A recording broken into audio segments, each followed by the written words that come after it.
రాజేశ్వర రెడ్డి సాబ్ మన రిపోర్టర్స్కి శానిటైజర్ ఇవ్వలే మీరు ఇప్పియండి అందరికి ఇగో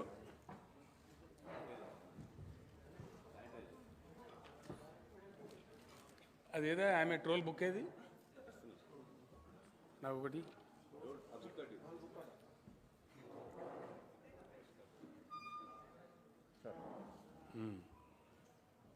ఐఎమ్ ఏ ట్రోల్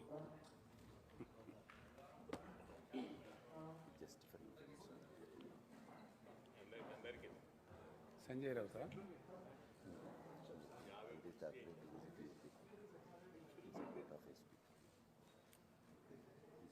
సపోర్ట్ చేస్తలేరు కదా వాళ్ళు పోటీ చేస్తలేరు కదా they are not support they are not contesting Akhilesh Yadav support చేస్తారు right it's a good development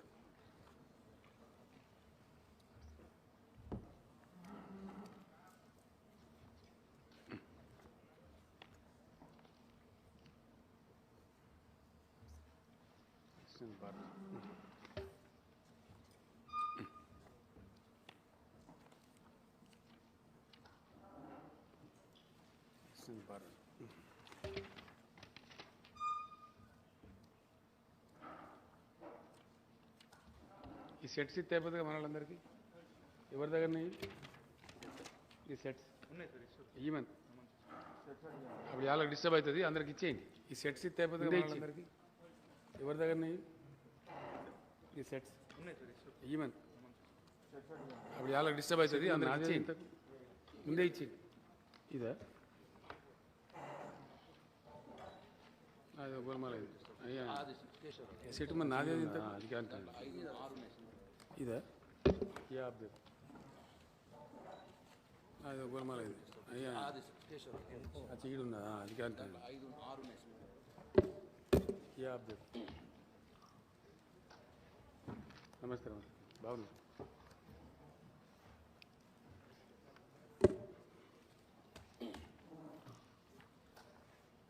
నమస్కారం బాగున్నా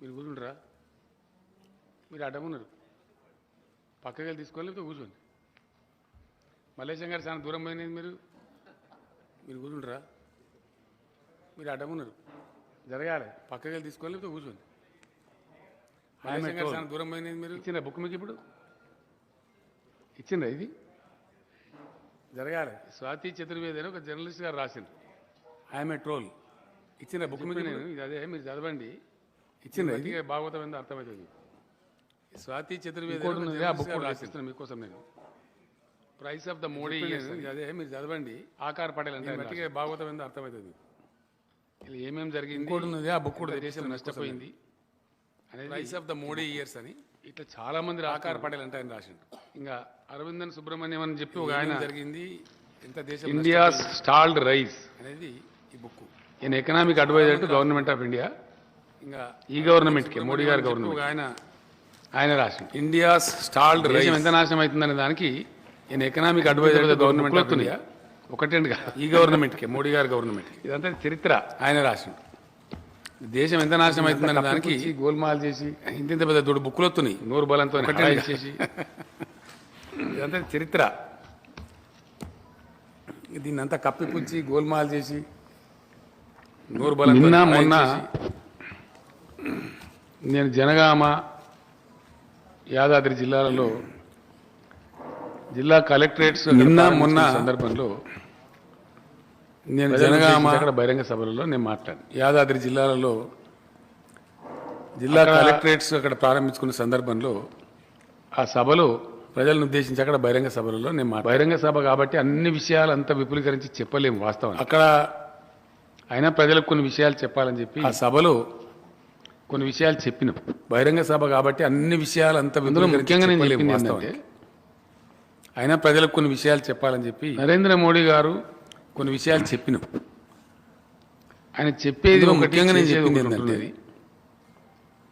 అబద్ధాలు చాలా ఎక్కువ చెప్తున్నారు నరేంద్ర మోడీ గారు ఒకటి చెప్పి మరొకటి చేస్తున్నారు ఆయన చెప్పేది ఒకటి చేసేది అందులో భాగంగానే అబద్ధాలు చాలా ఎక్కువ చెప్తున్నారు తెచ్చిండ్రు ఒకటి చెప్పి మరొకటి చేస్తున్నారు. బిల్ రెడీ అయింది. అందులో వాళ్ళు ఏం భాగంగానే చేసిందంటే డ్రాఫ్ట్ బిల్లు చేసి విద్యుత్ సంస్కరణలు పంపించారు ముఖ్యమంత్రులు. లెటర్స్ తెచ్చిండ్రు, రాసి మీకు ఇచ్చిన దానిలో ఉంది. డ్రాఫ్ట్ బిల్ రెడీ అయింది. ఆర్కే సింగ్ అని చెప్పి విద్యుత్ శాఖ వాళ్ళు ఏం మంత్రి. చేసిందంటే డ్రాఫ్ట్ బిల్లు ఆయన చేసి లెటర్ రాసిండు. మాకు పంపించారు. దానికి ముఖ్యమంత్రి. జవాబు నేను కూడా ప్రధానమంత్రికి రాసిన. లెటర్స్ రాసి మీకు ఇచ్చిన దానిలో ఉంది. ఇప్పుడు నేను కాదు, దాదాపు 8-10 ఆర్కే రాష్ట్రాల సింగ్ అని చెప్పి ముఖ్యమంత్రులు విద్యుత్ శాఖ మంత్రి ఆయన ఆయన లెటర్ లెటర్ రాసి రాసిండు. ముఖ్యంగా దానికి జవాబు నేను కూడా ప్రధానమంత్రి ప్రధానమంత్రి రాష్ట్రం యునానమస్ రిజల్యూషన్ నేను కాదు, దాదాపు తెలంగాణ 10 రాష్ట్రాల కాపీ ముఖ్యమంత్రులు ఇచ్చిన మీకు ఏ అది డేట్ కాకుండా నాటి ఇంకా resolution ముఖ్యంగా పాస్ ఉంది. మన అసెంబ్లీ తీర్మానం చేసి పంపించాం కదా, వీటన్నిటిని యునానమస్ మించి రిజల్యూషన్ వీటన్నిటిని మించి ఆఫ్ తెలంగాణ అసెంబ్లీ. ఈ కాపీ కూడా ఇచ్చినాం మీకు. ఏ డేట్ నాటి రిజల్యూషన్ పాస్ అయిందో ఉంది. వీటన్నిటిని మించి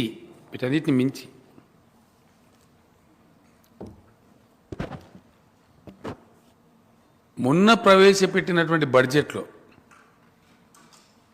మొన్న పెట్టింది కదా, క్లియర్గా వాళ్ళ పాలసీ చెప్పిండ్రు. ఈ additional borrowing link to power sector reforms. ఈ పార్లమెంట్లో వాళ్ళు పెట్టింది, ఇది కేసీఆర్ స్టోరీ కాదు. మీకు ఇచ్చిన సెట్స్లో కూడా ఉంది, క్లియర్గా ఉంది మీ దగ్గర, మీరు చూసుకోవచ్చు తర్వాత నిదానంగా. ఇంత డాక్యుమెంటరీ ఎవిడెన్స్, శాసనసభ తీర్మానము, కేంద్ర విద్యుత్ శక్తి మంత్రి రాసినటువంటి లెటరు, దానికి నేను ప్రధానమంత్రికి రాసిన లెటరు, మన శాసనసభ తీర్మానము, అది కాకుండా ఎంత స్పష్టంగా అంటే కుండ బద్దలు కొట్టినట్టు.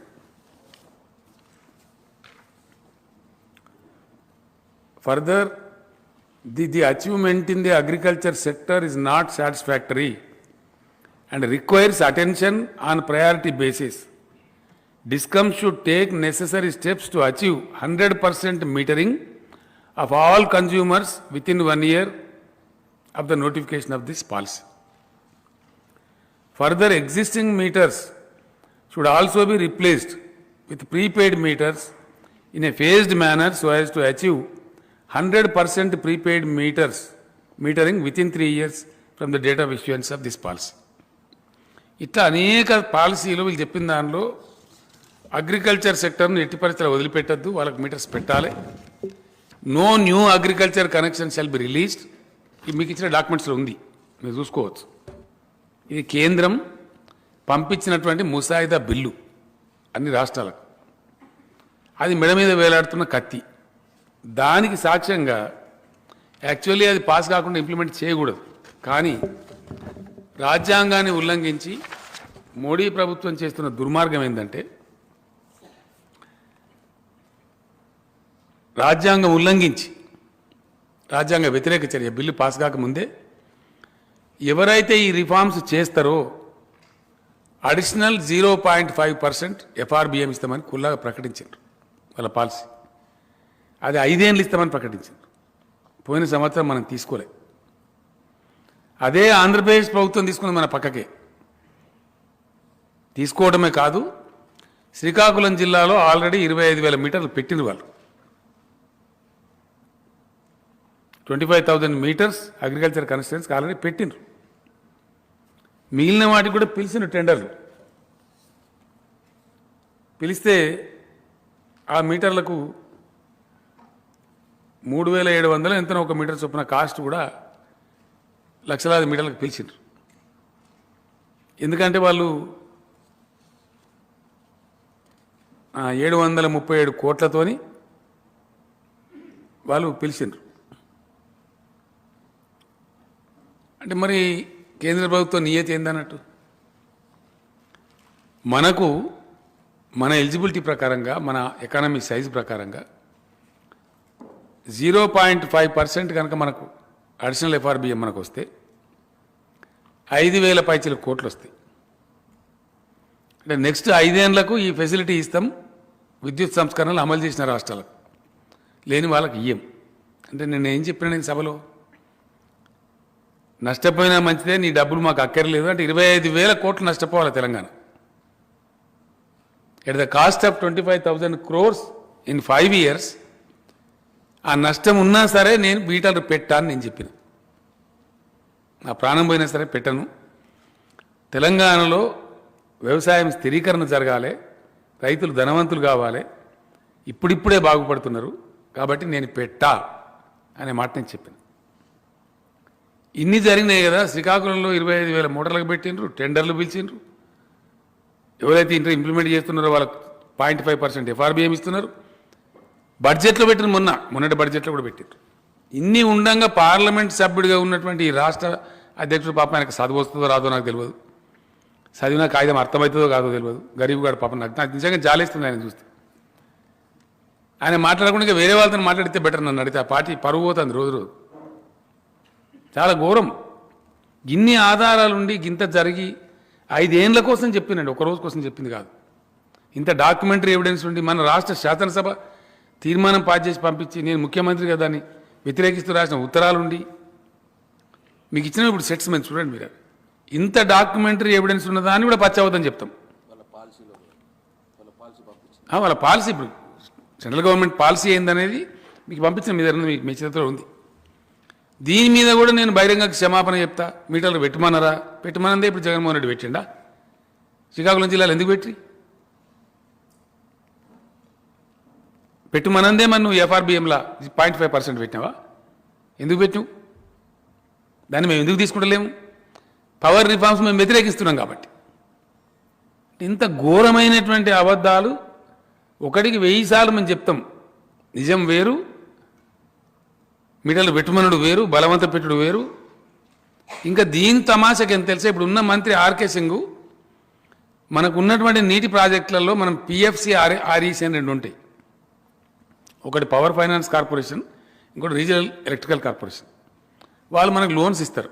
మన రాష్ట్రంకు మంచి ఫిజికల్ ప్రుడెన్స్ ఉంది కాబట్టి, డిసిప్లిన్ ఉంది కాబట్టి, మన లోన్స్ రీపేమెంట్ చాలా బాగుంటుంది కాబట్టి మనకు డబ్బులు ఇస్తారు వాళ్ళు.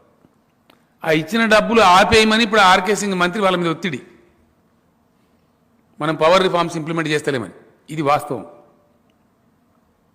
ఇది జరుగుతున్నది.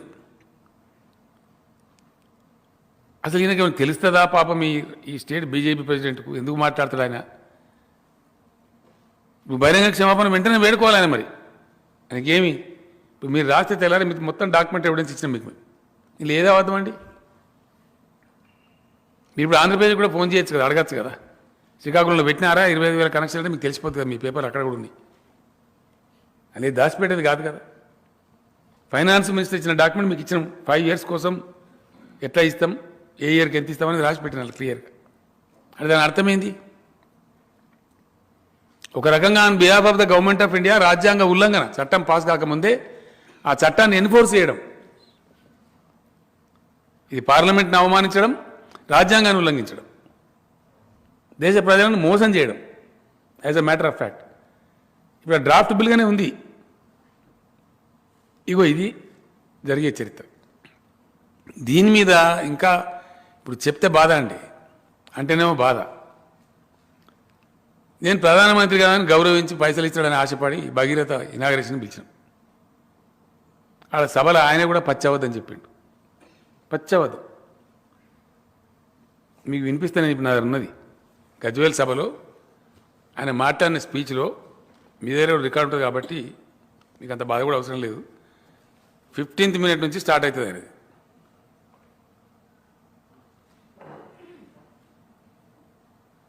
ఫొటోస్లో ఉంది కదా. ఆయన ఏం చెప్తాడంటే, అంతకుముందు 11 రూపాయలకు కొన్నారు పవరు, మేము ₹1.10 ఇస్తున్నాం ఒక యూనిట్ ఉంటాడు. అసలు భారతదేశ చరిత్రలోనే సెంట్రల్ గవర్నమెంట్ ఎన్నడూ కూడా ₹1.10 ఏ రాష్ట్రానికి ఇవ్వాలి, ఇండియాకి కాదు, ఎవరికి ఇవ్వలేదు. కానీ మేము ఇస్తున్నామంటే ఇక పెద్ద మనిషి కదా, బాగుండదు ఆ టైంలో. వెంటనే నన్ను తెల్లారి ఎలక్ట్రిసిటీ అధికారులు అడిగింది, ఇప్పుడు కూడా అడిగిండ్రు, ఇంతకుముందు నాతో చర్చలు. మీరు ఉన్నారు కదా సార్ మీటింగ్లో, మరి మీరు కానీ గట్లా చెప్పండి పెద్ద మనిషి అంటే ఏమంటాం పోయి మనం అనవసరం, మనమే గెస్ట్గా ఇచ్చినాం కదా, తిరిగితే బాగుండదు అనుకున్నాను నేను. ఓకే వట్నేం, మేము ఎటు పడితే అటు అడ్డం పొడుగు మాట్లాడు కాదు. గజ్వేల్ సభలో ఆయన మాట్లాడింది ఇది నిజమా అబద్ధమో నేను వినిపిస్తా. ఆయన గజ్వేల్ ఉపన్యాసంలో మీ దగ్గర ఉంటే మీ రికార్డులలో ఉంటుంది కదా, తీసుకొని చూడొచ్చు మీరు. ఇక ఇది 16వ నిమిషం నుంచి స్టార్ట్ అవుతుంది.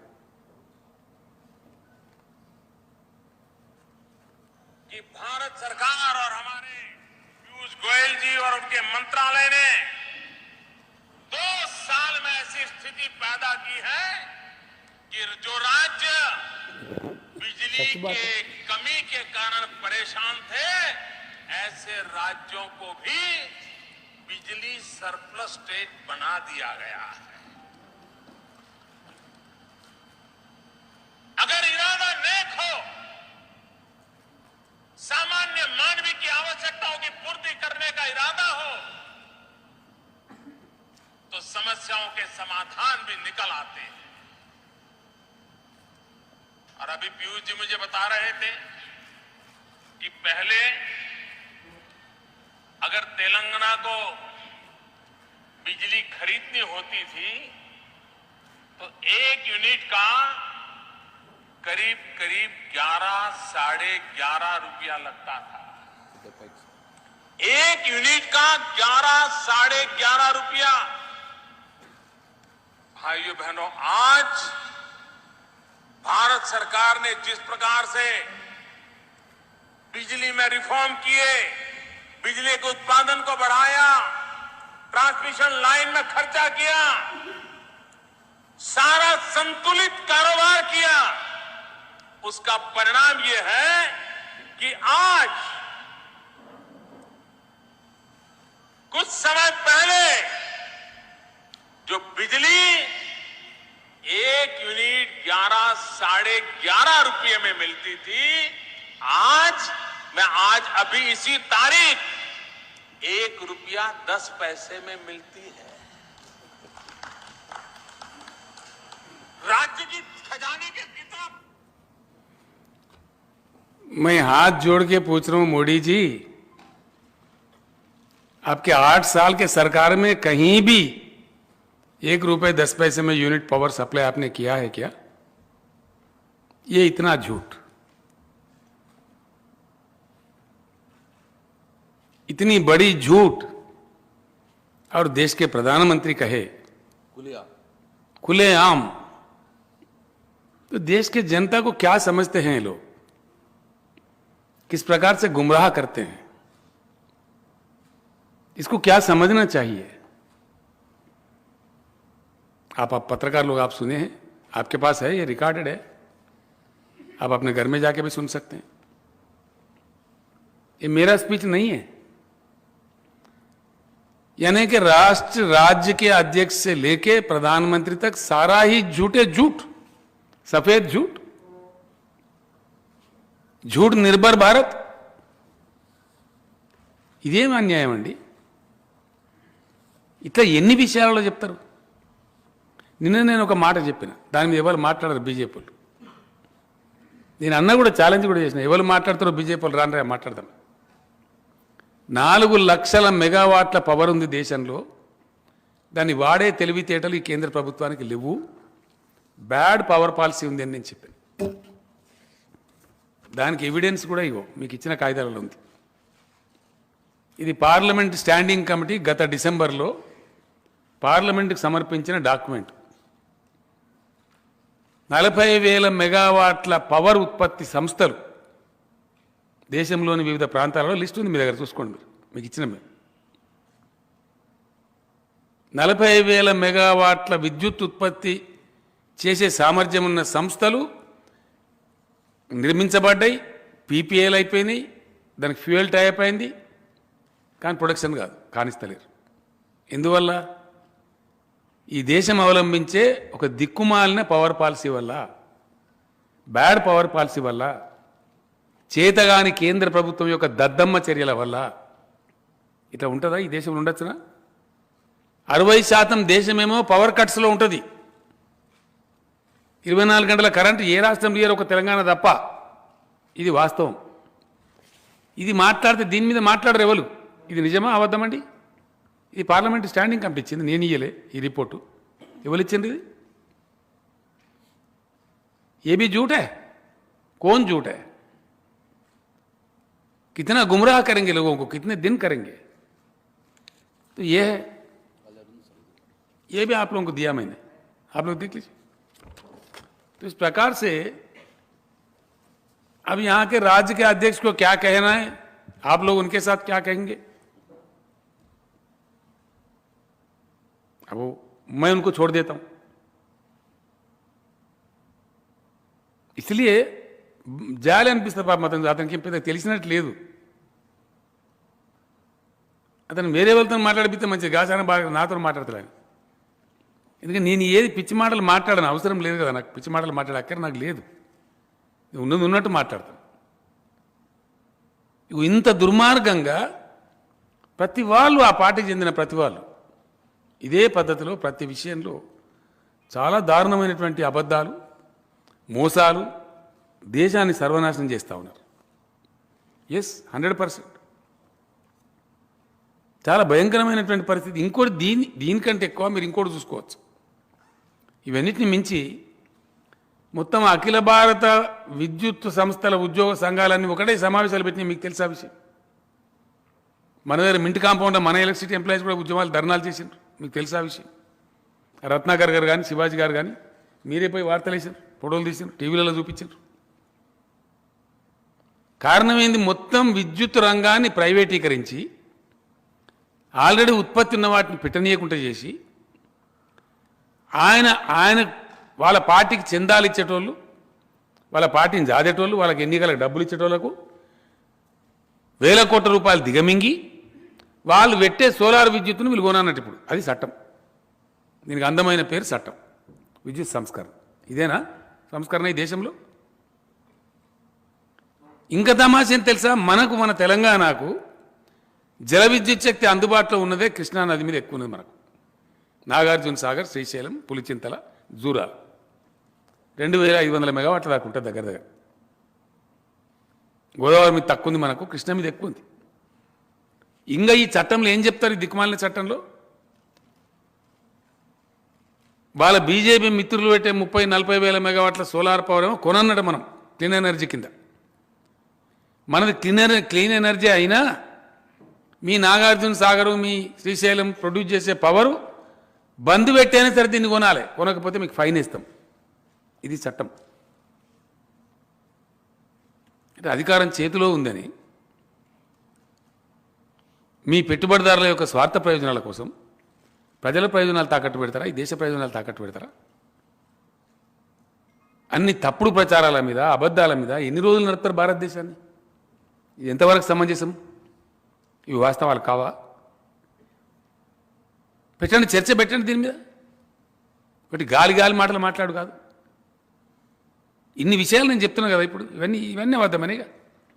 మేము ఇచ్చేటి అన్ని నివేదికలు, standing committee reports, parliament reports, మంత్రుల ఉత్తరాలు, ప్రధానమంత్రికి నేను రాసిన ఉత్తరాలు, శాసనసభ తీర్మానాలు, శ్రీకాకుళంలో మిగిల్చిన బీటర్లు, శ్రీకాకుళంలో 25,000 మీటర్లు బిగించింది కూడా అబద్ధం ఉంటుందా? ఇవన్నీ జూటా. ఒక రాష్ట్ర అధ్యక్షుడే కరెక్ట్ అయ్యా? సో ఇన్ని అబద్ధాలు చెప్పే వ్యక్తులను చీల్చి చెండాడే బాధ్యత మా మీడియా మిత్రుల మీద ఉన్నది. దయచేసి ఇక మీరు ఏం చేస్తారో ఇప్పుడు కూడా అంతే కదా. ఇంత అన్యాయాలు మానండి. ఈ దేశం ఇచ్చిన నాశనం కానే? ఎందుకు నాశనం కానీ అలా? ఎవరి కోసం నాశనం కానీ అలా? ఏ ప్రయోజనాలు ఆశించి? చాలా ఉంది ఇంకా కథ. భాగవతం భయంకరంగా ఉంది. దేశం ఉండదు. రాసి పెట్టుకుని మీరు. నేను దుఃఖంతో చెప్తాను ఈ మాట, బాధతో చెప్తాను. ఎందువల్ల? అన్ని రంగాలలో సర్వనాశనం. ప్రతి రంగంలో అన్ని పిచ్చబద్దాలు, పచ్చబద్దాలు. ఈడ చెప్పుడు కాదండి, విదేశాలలో పోయి చెప్పుడు. ఇదో కథ, సిగ్గుపోతుంది. చాలా ఘోరమైనటువంటి అబద్ధాలు. 2025 వరకు 5 ట్రిలియన్ ఎకానమీ చేస్తాం. ఇంతకన్నా దిక్కుమాలిన దందా ఉంటుందా? అది చంద్రయాన్ మీద పోయిన దాంతో సమానం అంటారు. ఇక మనం కూడా చంద్రమండలం మీద దిగినట్టే అనుకోవాలి. ఇంత పచ్చబద్దమా? అది నీ ప్రగతి? అది మామూలు ఊర్లలో వడ్డీకి ఇచ్చే వ్యాపారిని అడిగినా చెప్తాడు ఆ లెక్క. దానికి ప్రధానమంత్రి అవసరం లేదు, ఈ ఆర్థిక మంత్రి అవసరం లేదు. మనీ కాంపౌండింగ్లో ఉండేటువంటి కమాల్ అది. సర్వసాధారణంగా 12% గ్రోత్ ఉంటే 6 ఏళ్లలో డబుల్ అవుతుందండి కంట్రీ ఎకానమీ.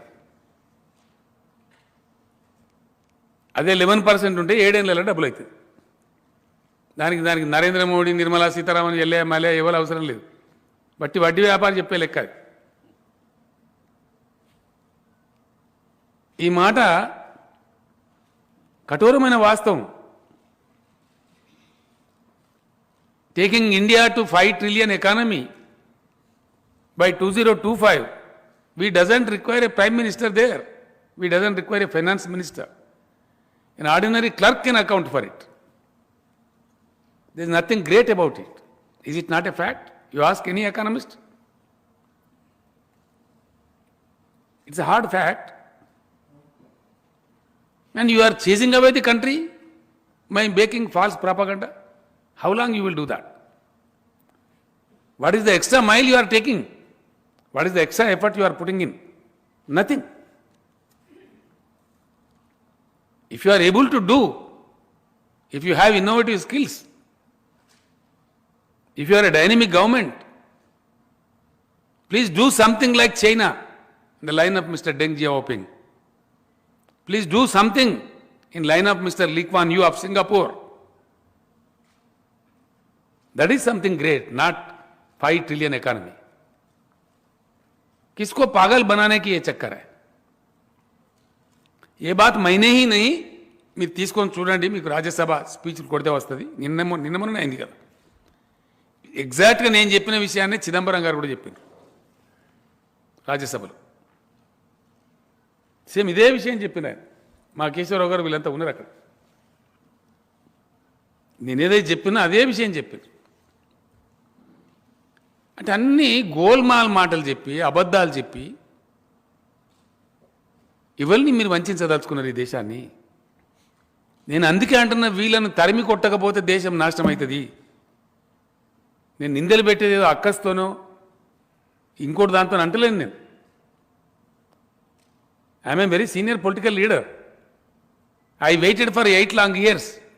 లాస్ట్ టైం కూడా నేను మీకు చెప్పిన, 8వ సంవత్సరం అంటే 80% of the time given to mister Modi is over. 8th year budget పెట్టేసింది ఆయన. ఇంకేం చెప్తాడు? 9th year 10th yearకి ఏమిటో ఏం లేదు. ఆయన నియత ఏందో, ఆయన ఆలోచన సరళేందో బయటపడిపోయింది. ఇంకా లాభం లేదు. ఇంకా ఈ గొప్పతనానికి మన దగ్గర ఒక ఆయన కిషన్ రెడ్డి గారు అని మంత్రి ఉన్నాడు.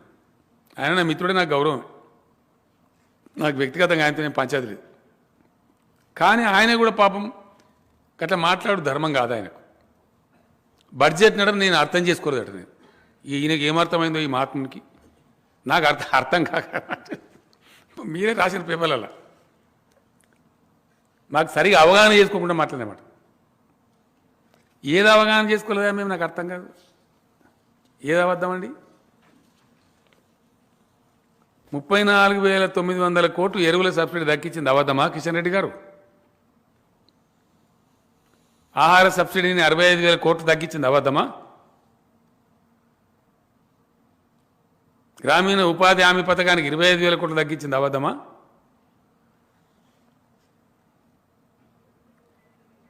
ఎరువుల సబ్సిడీలు దక్కించింది అబద్ధమా?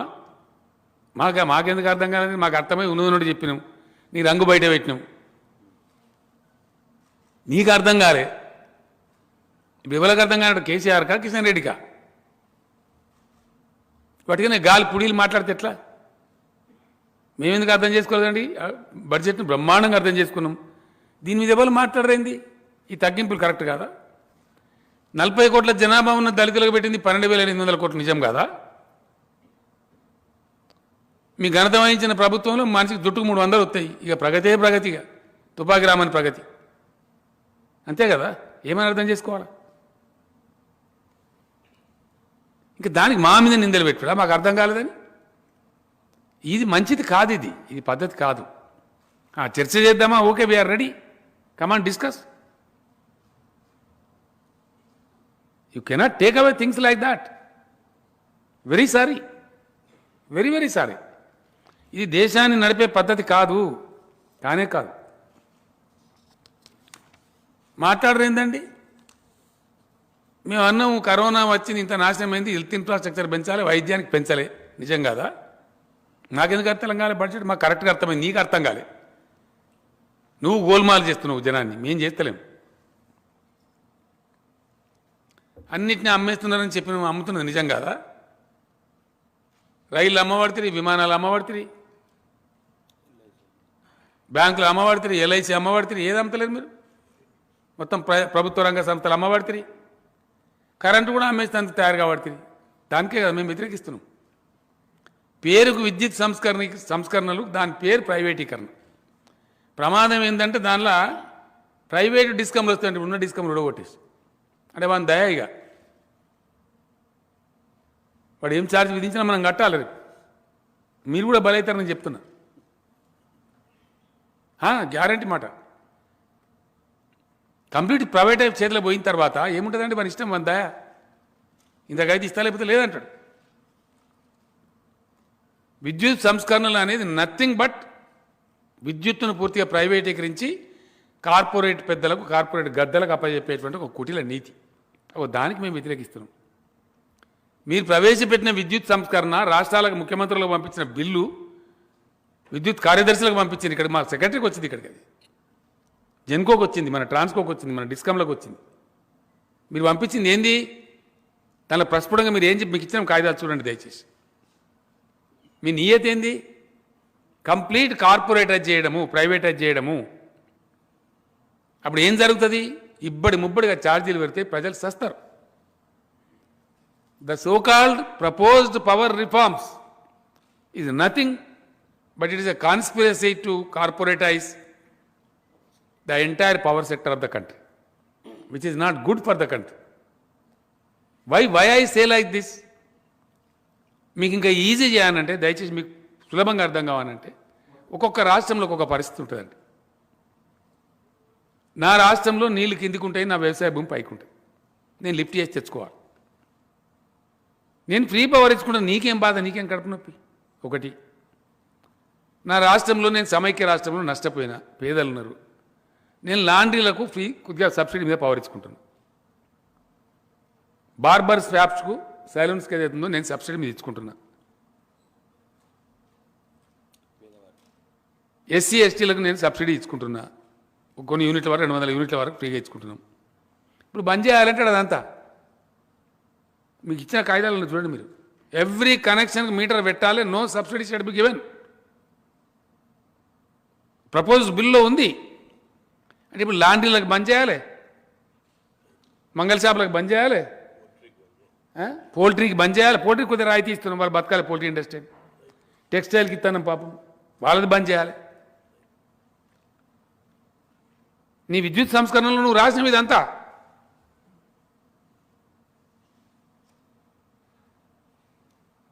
చదవండి. మీకు ఇచ్చిన కాగితాలను దయచేసి. ఇగో ఇది పరిస్థితి. అనేక మందికి ఇస్తున్నాం, దాని మీద అసలు మాట్లాడేది లేదు. మాకేదో అర్థం కానట్టు, మీకు అర్థం కాలేదు, మీకు ఇది కాలేదు అని అడ్డం పొడుగు మాట్లాడు, పిచ్చి పిచ్చి మాట్లాడు. ఇది సరైన పద్ధతి కాదు. బడ్జెట్ మీద మాకు అవగాహన లేక మాట్లాడినామని మాట్లాడిన కిషన్ రెడ్డి గారు, అవగాహన నీకు లేకపోతే నువ్వు చేసుకునే ప్రయత్నం చేయి, మాకు అవగాహన లేదు అనేటువంటి మాట దయచేసి మీరు అట్లా మాట్లాడు సమంజసం కాదు అని నేను చెప్తాను. పద్ధతి కాదు అది. ఇప్పుడు నేను మర్యాద చెప్తున్నా, మలతాబాకు మాత్రం చాలా హార్ష్గా చెప్పాల్సి వస్తుంది. జాగ్రత్త. లెక్కలుగా ఉన్నొక మంత్రి కేంద్రంకి వెళ్ళి మా రాష్ట్రం నుంచి అని మర్యాద పాటించి చెప్తున్నాను.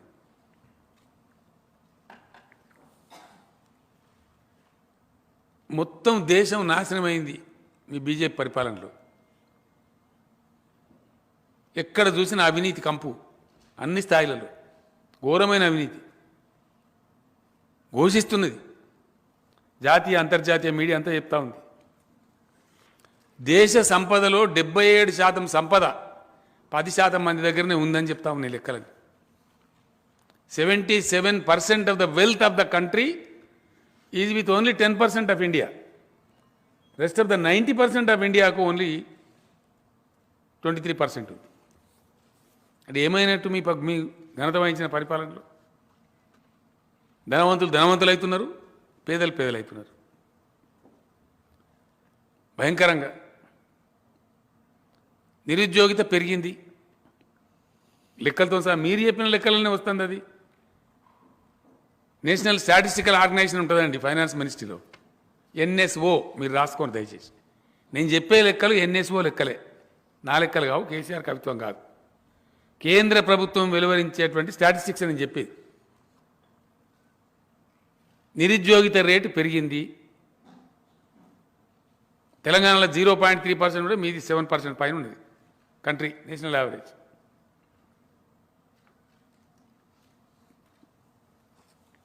హంగర్ ఇండెక్స్లో 101 స్థానానికి పోయింది. 16 లక్షల పరిశ్రమలు మూతపడ్డాయి. దేశంలో ఉండే కరెంటు వాడే పరిస్థితి లేదు. పారిశ్రామిక ఉత్పత్తి నిన్న కూడా చెప్పిన నేను సెప్టెంబర్లో 4.4% ఉందండి. అక్టోబర్లో 4% ఉంది. నవంబర్లో 1.4% దిగజారింది. డిసెంబర్కి వచ్చే వరకు 0.4% పోయింది. ఇది మోడీ గారి యొక్క గొప్ప ఆదర్శవంతమైన పరిపాలన నిదర్శనమా? ఈ స్టాటిస్టిక్స్ ఇచ్చింది కూడా ఎన్ఎస్ఓ, నేను కాదు. ఇది it's not my story. I'm repeating once again. The industrial production has gone down enormously. It was 4.4% in the month of September. It was 4% in the month of October. It has come down to 1.4% in November. And it has now drastically come down to 0.4% in December. This is the level of industrial production in the country. 4.4% to 0.4%. Is it the result of Make in India? Is it the result of great policy of Mr. Narendra Modi or the NDA government? What is this? Is there anybody to discuss about this? No, all this will remain, but we have a WhatsApp university. We will go on doing some mispropaganda against individuals as we like. Is it the way? That is how Swati Chaturvedi has written, I am a troll. Why did she write? She is a investigative journalist, very famous journalist.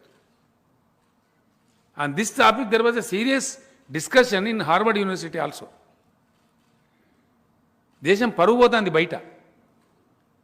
These books are under circulation internationally. Because once it is on the net, every country reads it. I have given you copy. Please go through.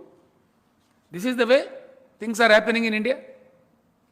This is the mispropaganda against the political opponents, against the political parties.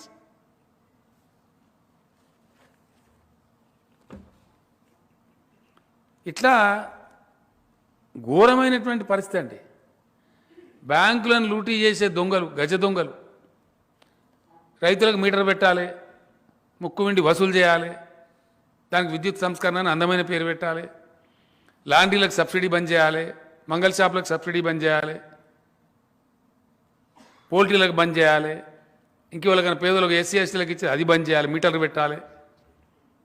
కానీ దొంగలకు సర్ది కట్టాలి, గజ దొంగలకు. అది ఏదైనా list అది ఇగో ఇది ఇచ్చారు. ఎప్పుడు ఇది ఇవ్వాలి కదా, ఎందుకు ఇయ్యారు? లిస్ట్ ఉంది కదా వాళ్ళకి, ఏంటి కాపీ ఎందుకు ఇస్తలేరు? List of fugitive economic offenders living abroad. ఘనత వహించినటువంటి బీజేపీ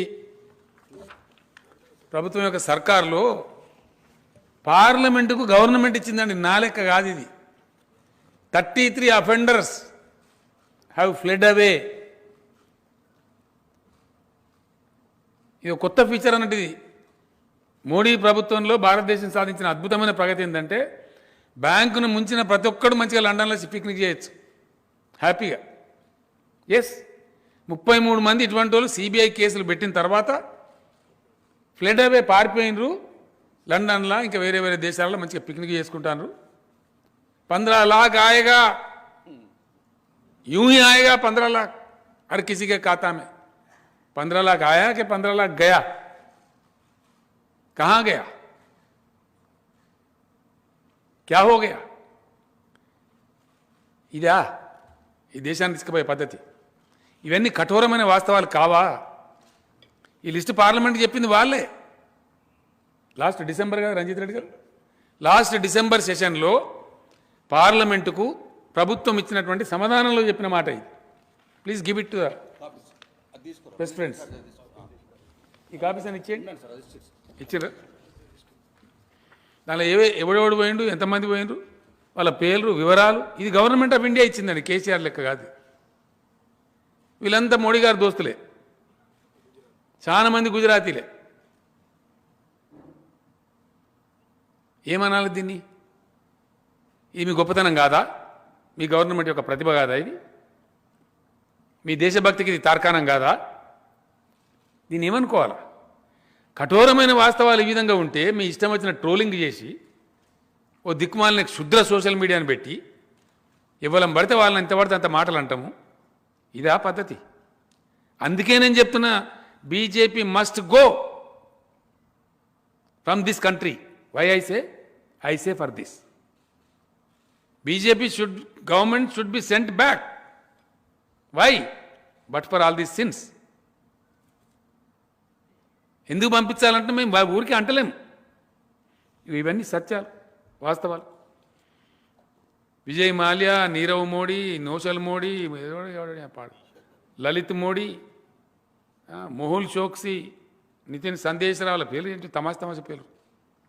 అవన్నీ మీకు ఇచ్చినాం. ఇది మీ ఘనత కాదా?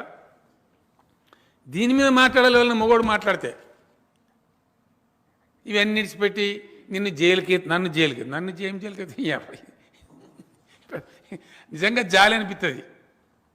దమ్ముంటే వేయాలి కదా, దా డెఫినెట్గా. నీ జైలుకి వెళ్తా అంటే తోకగాడు భయపడతారు. నాకు అర్థం కాదు. దొంగలకు భయం, లంగాలకు భయం, అవినీతి అక్రమ సంపాదన చేసిన భయం. మాకేం భయం? నాకు అర్థం కాదు. నువ్వు మమ్మల్ని వేసేది ఎందుకంటే మిమ్మల్ని వేసేది పక్కా. ఎస్, నేను చెప్పిన కదా, నేను భువనగిరిలో భయంకరమైన అవినీతి చిట్టా ఉన్నది. వస్తా ఉన్నాయి పుంకాలుగా. నాకు మొత్తం బద్దలు కొడతాం. రఫేల్ డీల్ అని రాహుల్ గాంధీ గారు మాట్లాడిన పాపం. ఆయన గోల్మాల్ తిప్పింది. దాని మీద క్లీన్ చిట్ తీసుకున్నామన్నారు. నిన్నేళ్ళ బయటపడతా ఉంది అసలు దొంగతనం. ఇది మేము కూడా వేస్తాం, సుప్రీంకోర్టులో కేసు వేస్తాం, ప్రజా కోర్టులో వేస్తాం, బయట పెడతాం దొంగతనం. రఫేల్ డీల్ 1000 కోట్లు మింగినిలా మోదీ గవర్నమెంట్. ఎస్, అవే రఫేల్ విమానాలు 36 రఫేల్ జెట్స్నేమో $9.4 బిలియన్ కొన్నామండి మనం. I'm making once again clear. India Rafale జెట్స్ను 36 జెట్స్ను $9.4 బిలియన్ కొన్నది. నిన్న ఇండోనేషియా, మన పక్క దేశం, 42 రఫేల్ జెట్లు, మనకంటే ఒక 6 ఎక్కువ, 42 రఫేల్ సేమ్ జెట్స్ను జస్ట్ $8 బిలియన్ కొన్నది.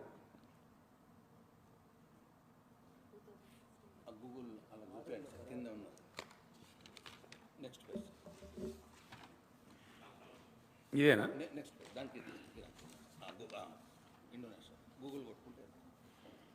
ఇది what is the India France Rafale fighter jet deal all about? గూగుల్లో కొడితే వస్తుంది మీకు. ఇప్పుడు ఈ రహస్యం ఎందుకు కాపీలు తీసి వాళ్ళకి ఇక నువ్వు వాళ్ళని కొట్టుకోకూడదు. ఇది దీనికి అర్థం ఇప్పుడు ఇంట్లో ఎవరు దొంగ? రఫేల్ విమానాలు తెలంగాణ అయితే కొనలే కదా, తమిళనాడు అయితే కొనలే కదా. ఈ కుంభకోణం బయటపడాలి. ఎవడు జైలుకోవాలన్నా వాడు పోవాలి. అంతే కదా. ఇవన్నీ వాస్తవాలు కదా, కఠోరమైన సత్యాలు కదా. 33 మంది బ్యాంకుల నుంచి పారిపోయింది నిజమే. ఇవి తీపిచ్చి దయచేసి మీరు తీయమని. ఇదేందండి? గో ఈ కాపీస్ అని ఉన్నాయి. ఇవన్నీ ఇప్పుడు గూగుల్, నా కథ కాదండి, నేను గూగుల్లో కూడా డౌన్లోడ్ చేసిన. ఇది ఫ్రెష్గా ఇప్పుడు ఇవ్వాలనే ఉంది. ఇది లేటెస్ట్. ఇది ఎవరు? దీని పాపాత్మ ఎవరు? దీని మీద చర్చ పెట్టాలి దేశంలో, పార్లమెంట్లో, ఇంకొక ఢిల్లీలో. నేను ఊరుకుంటాను. ఇప్పుడు ఢిల్లీలో పెడతా కదా పంచాయతీ, 100% పెడతాం. తీపండి, ఇది కూడా మొత్తం తెలవాలి కదా.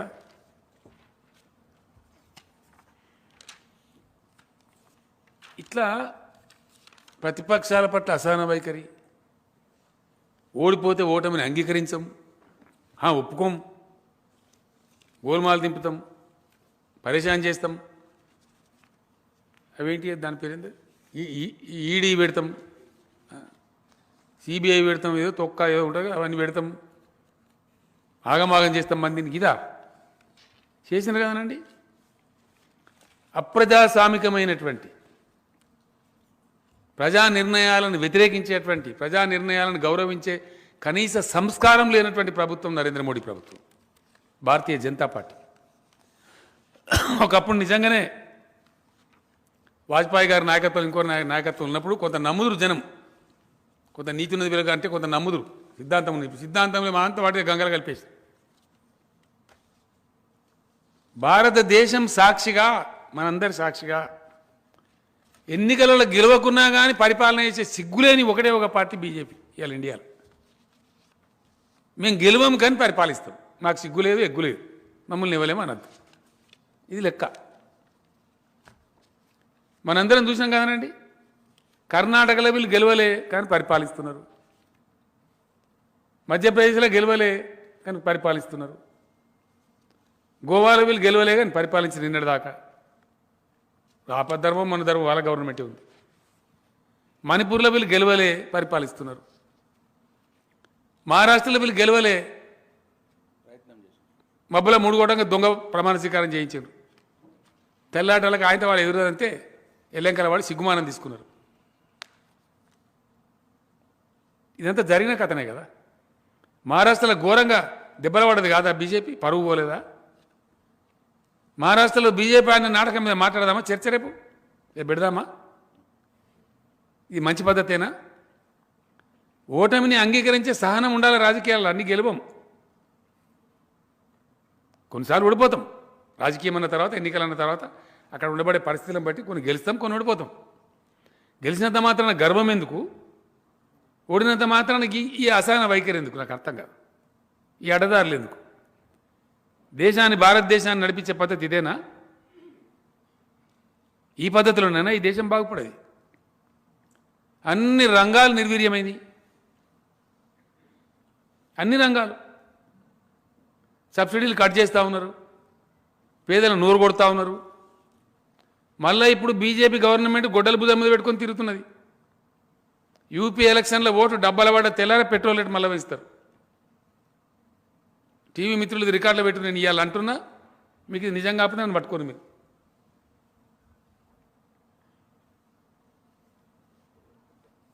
ఇట్లా totally undemocratic policy of the NDA government led by Mr. Modi. They have no patience. They don't know what is democracy. लोकतंत्र का कोई मान्यता नहीं है इनके पास, कोई मर्यादा नहीं है, कोई मर्यादा नहीं है, कोई इज्जत नहीं है. भारतीय जनता पार्टी अगर लोकतंत्र में विश्वास रखता है तो क्यों गिरा है मध्य प्रदेश में कांग्रेस सरकार को? जवाब दो इस देश को. क्या जरूरत था?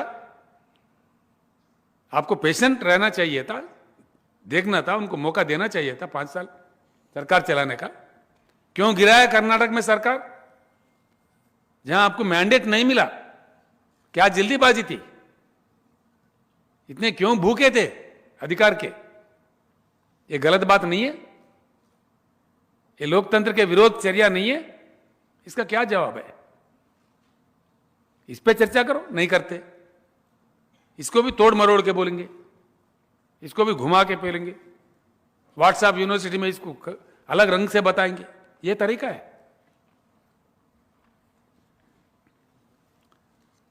कोई एक चीज में ना इनका फाइनेंशियल पॉलिसी करेक्ट है.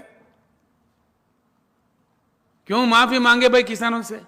अगर आपका तीन एक्ट जो लाए क्यों विड्रा करें? अगर आप सच्चे हो तो किसानों से माफी क्यों मांगना पड़ा? और प्रधानमंत्री की तो आदत है माफी मांगने का. जब वो प्रधानमंत्री बनना चाह रहे थे, लोगों ने पूछा उनको गोधरा कांड के बारे में, अगर आप प्रधानमंत्री बनोगे तो देश में ऐसे ही करोगे क्या? तो उन्होंने मुसलमानों से माफी मांगा। हाँ बिल्कुल, मुसलमानों से माफी, मैं देश के मुसलमान भाइयों से माफी मांगता हूं, ये कभी दोहराया नहीं जाएगा, ऐसा नहीं होगा, ये मेरा आश्वासन है, ये मोदी जी ने कहा। अब फिर किसानों से माफी मांग लिया। अब लगता है देश के प्रधानमंत्री माफी के सौदागर है। क्या समझना चाहिए, ये तरीका है देश को चलाने का?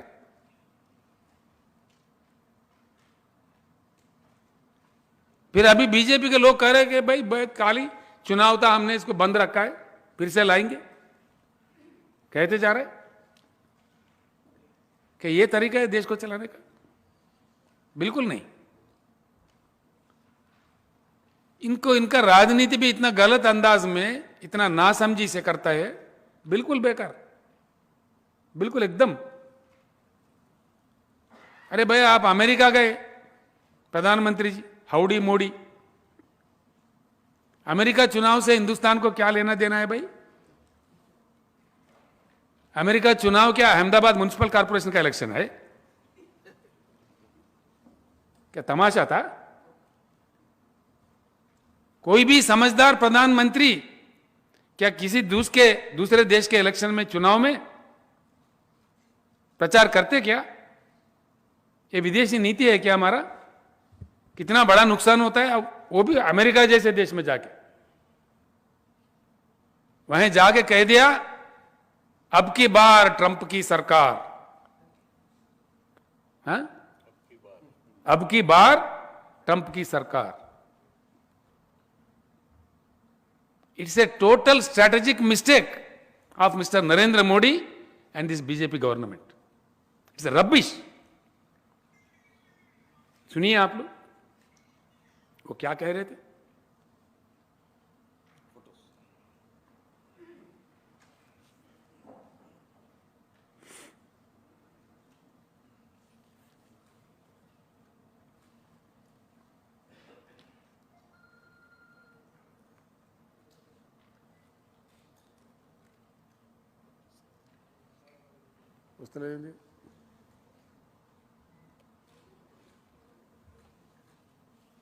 अब मैं सुनाऊंगा आपको, सारा दुनिया सुना, आप भी सुने। आप होस्टर అని కొడితే మీకు నెట్లో కూడా వచ్చేస్తుంది। నరేంద్ర మోడీ స్పీచ్ నేను హోస్టన్, హౌడీ మోడీ ప్రోగ్రామ్ అంటే వచ్చేస్తుంది మీకు। ఆయన ఓపెన్గా చెప్పిండు, కానీ ఏమైంది? సౌండే లేదు సార్, సౌండ్ మళ్ళీ పోయింది।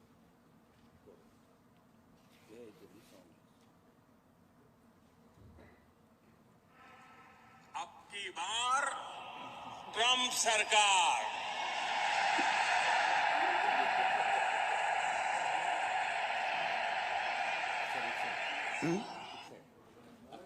మళ్ళా పెడదాం। in India have connected well with President Trump. The words of candidate Trump, अब की बार ट्रंप सरकार।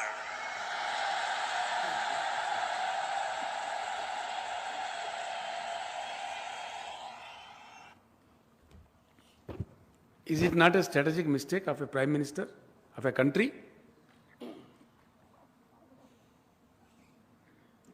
अब क्या हुआ? चुनाव हो गया, वहां सरकार पलटी खा गए। अब गए मोदी साहब अमेरिका में, हाल में बेहाल, व्हाइट हाउस में कोई पूछने वाला नहीं, एयरपोर्ट में कोई प्रॉपर रिसीविंग नहीं। क्या हुआ? देश का इज्जत। ये तरीका है अमेरिका देश का चुनाव क्या अहमदाबाद म्युनिसिपल कॉर्पोरेशन का चुनाव है? क्यों जाना पड़ा प्रधानमंत्री को? क्यों कहना पड़ा? क्या मजबूरी थी? ये है भाजपा का नीति, और इसके लिए हमको जय जयकार करना चाहिए। ऐसे हजारों चीजें हैं, हजारों, जो हम इस देश के सामने रखेंगे। हजारों, एक नहीं, दो नहीं। सबसे बड़ी बात, बड़ी दुख की बात, बहुत दुख की बात, जिस प्रकार का लैंग्वेज ये लोग इस्तेमाल करते,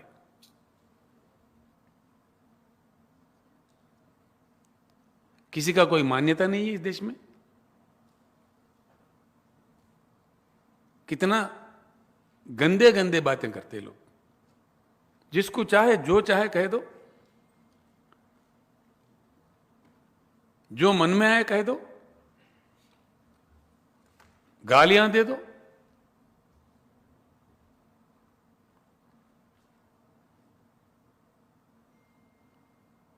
मैं कल कह रहा था, आज भी कह रहा हूं, इस देश के युवा से खास तौर पर, ये कल का इंडिया आपका इंडिया है। मेरे युवा मित्रों, मेरे भाइयों, मेरे बुद्धिजीवियों,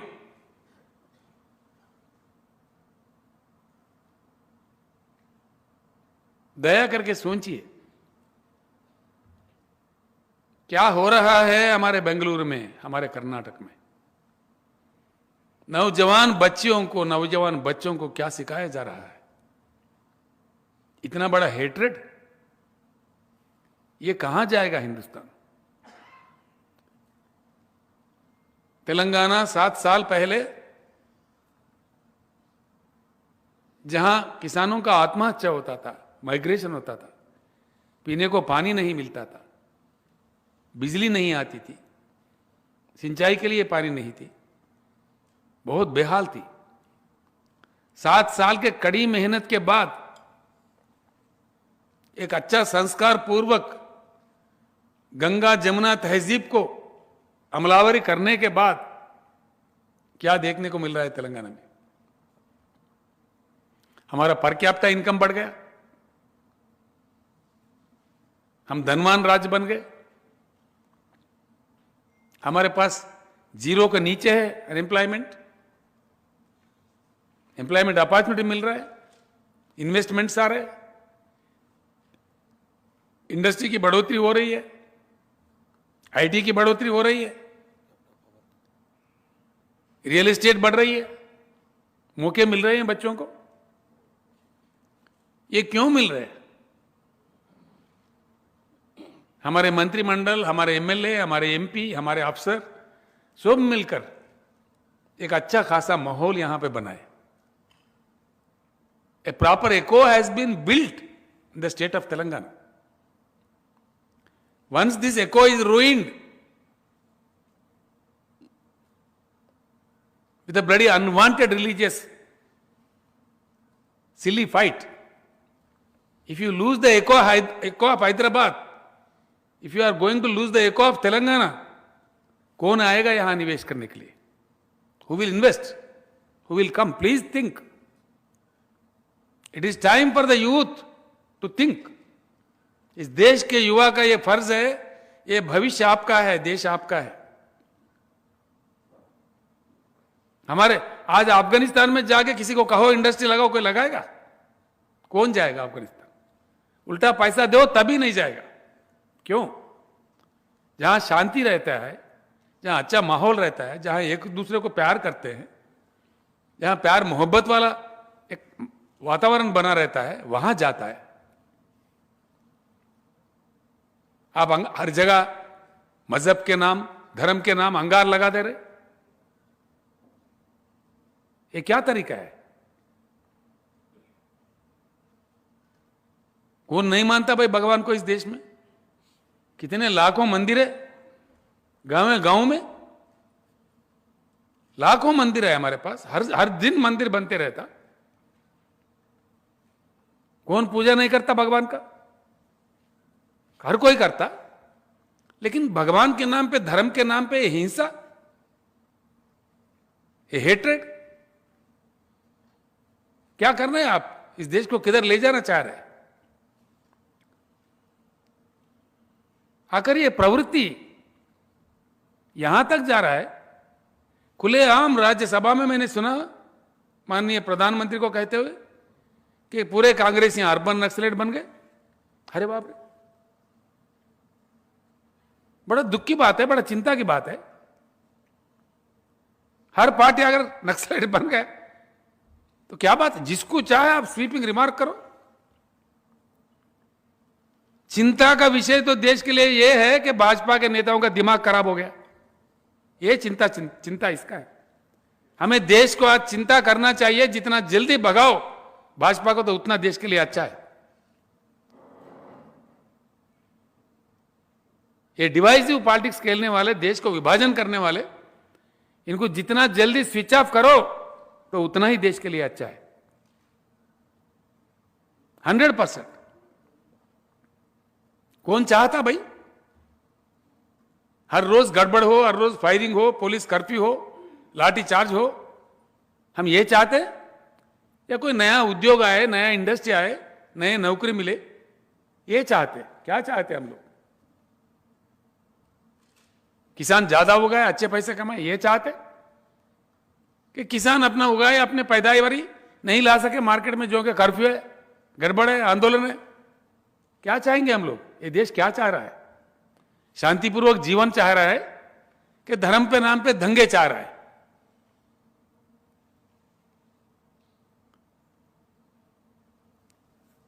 आखिर यहां तक यह बात मुझे दुख से कहना पड़ रहा है। कल भी मैंने कहा है, कोई जिम्मेदार भाजपा नेता का कोई जवाब ही नहीं है। राहुल गांधी जो एक एमपी है, अखिल भारतीय कांग्रेस पार्टी के अध्यक्ष भी है, उनका एक परिवार है, ऐतिहासिक परिवार है। मेरा कोई रिश्ता नहीं है राहुल गांधी से, मैं उनका पार्टी से मेरा कोई ताल्लुकात भी नहीं है, मेरा अपना अलग पार्टी है। लेकिन क्या कहते एक मुख्यमंत्री इस देश के, जिनके दादा जेल में थे हिंदुस्तान के आजादी के लिए, कईयों साल अपने खुशियों को, अपने फैमिली को कुर्बान करके, decades together he was in jail. उनका नानी की मृत्यु हो गई, मरवाया गया उनको देश के लिए काम करते करते। उनके पिता को भी मारा गया। ऐसे परिवार को पकड़ के क्या कहता असम के चीफ मिनिस्टर ने? कोई तरीका है क्या? उसको प्रधानमंत्री शाबाशी दे रहे? भाजपा के नेशनल प्रेसिडेंट साहब को मैं फिर एक बार अनुरोध कर रहा हूं, यह भाजपा का गरिमा का सवाल है, भाजपा के लिए इज्जत का सवाल है। मैं इस बात को छोड़ूंगा नहीं। कुछ सिल्ली बातें बोलो, जोकर बातें बोलो, कांग्रेस टीआरएस को टाइप करना चाहे, ये टाइप हमको चाहिए टाइप।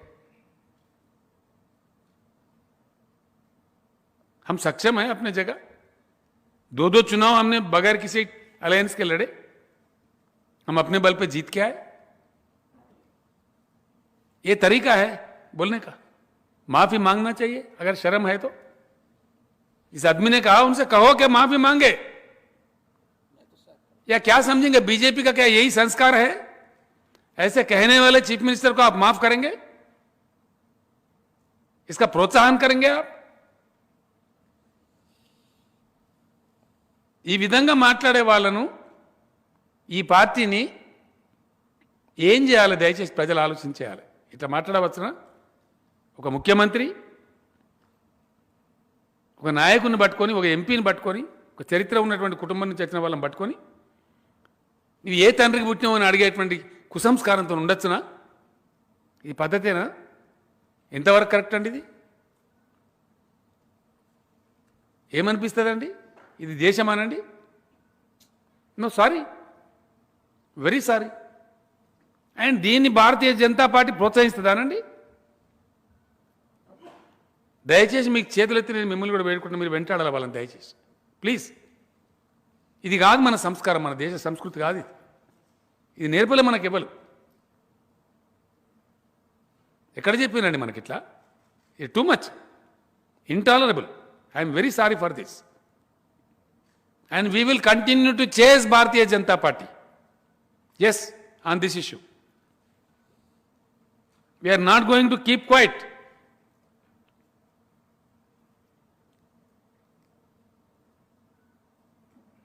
इससे साफ मालूम हो जाएगा देश को कि भारतीय जनता पार्टी का संस्कार क्या है, कैसे लोगों को ये प्रोत्साहन करते हैं, दूसरों को किस प्रकार का गाली गलौज देते हैं। कहो साफ, अगर आपका वही संस्कार है तो कह दो, जनता फैसला दे देगा। ये बड़ी दुख की बात है, बड़ी चिंता की बात है। चिंता तो इस बात पे है, चिंता करना चाहिए देश को, देश में मंथन होना चाहिए, देश के जनता होशियार होके दूध का दूध पानी का पानी करना चाहिए। देश के भलाई अगर चाहता है, इस देश को बरकरार रखना है, हिंदुस्तान को एकत्रित रखना है, हिंदुस्तान को विकास की तरफ ले जाना है, एक नई उमंग से, नई सोच से, एक नया दिशा में चलना चाहिए हमको। इनके चक्कर से बाहर आना चाहिए, ये जरूरी है।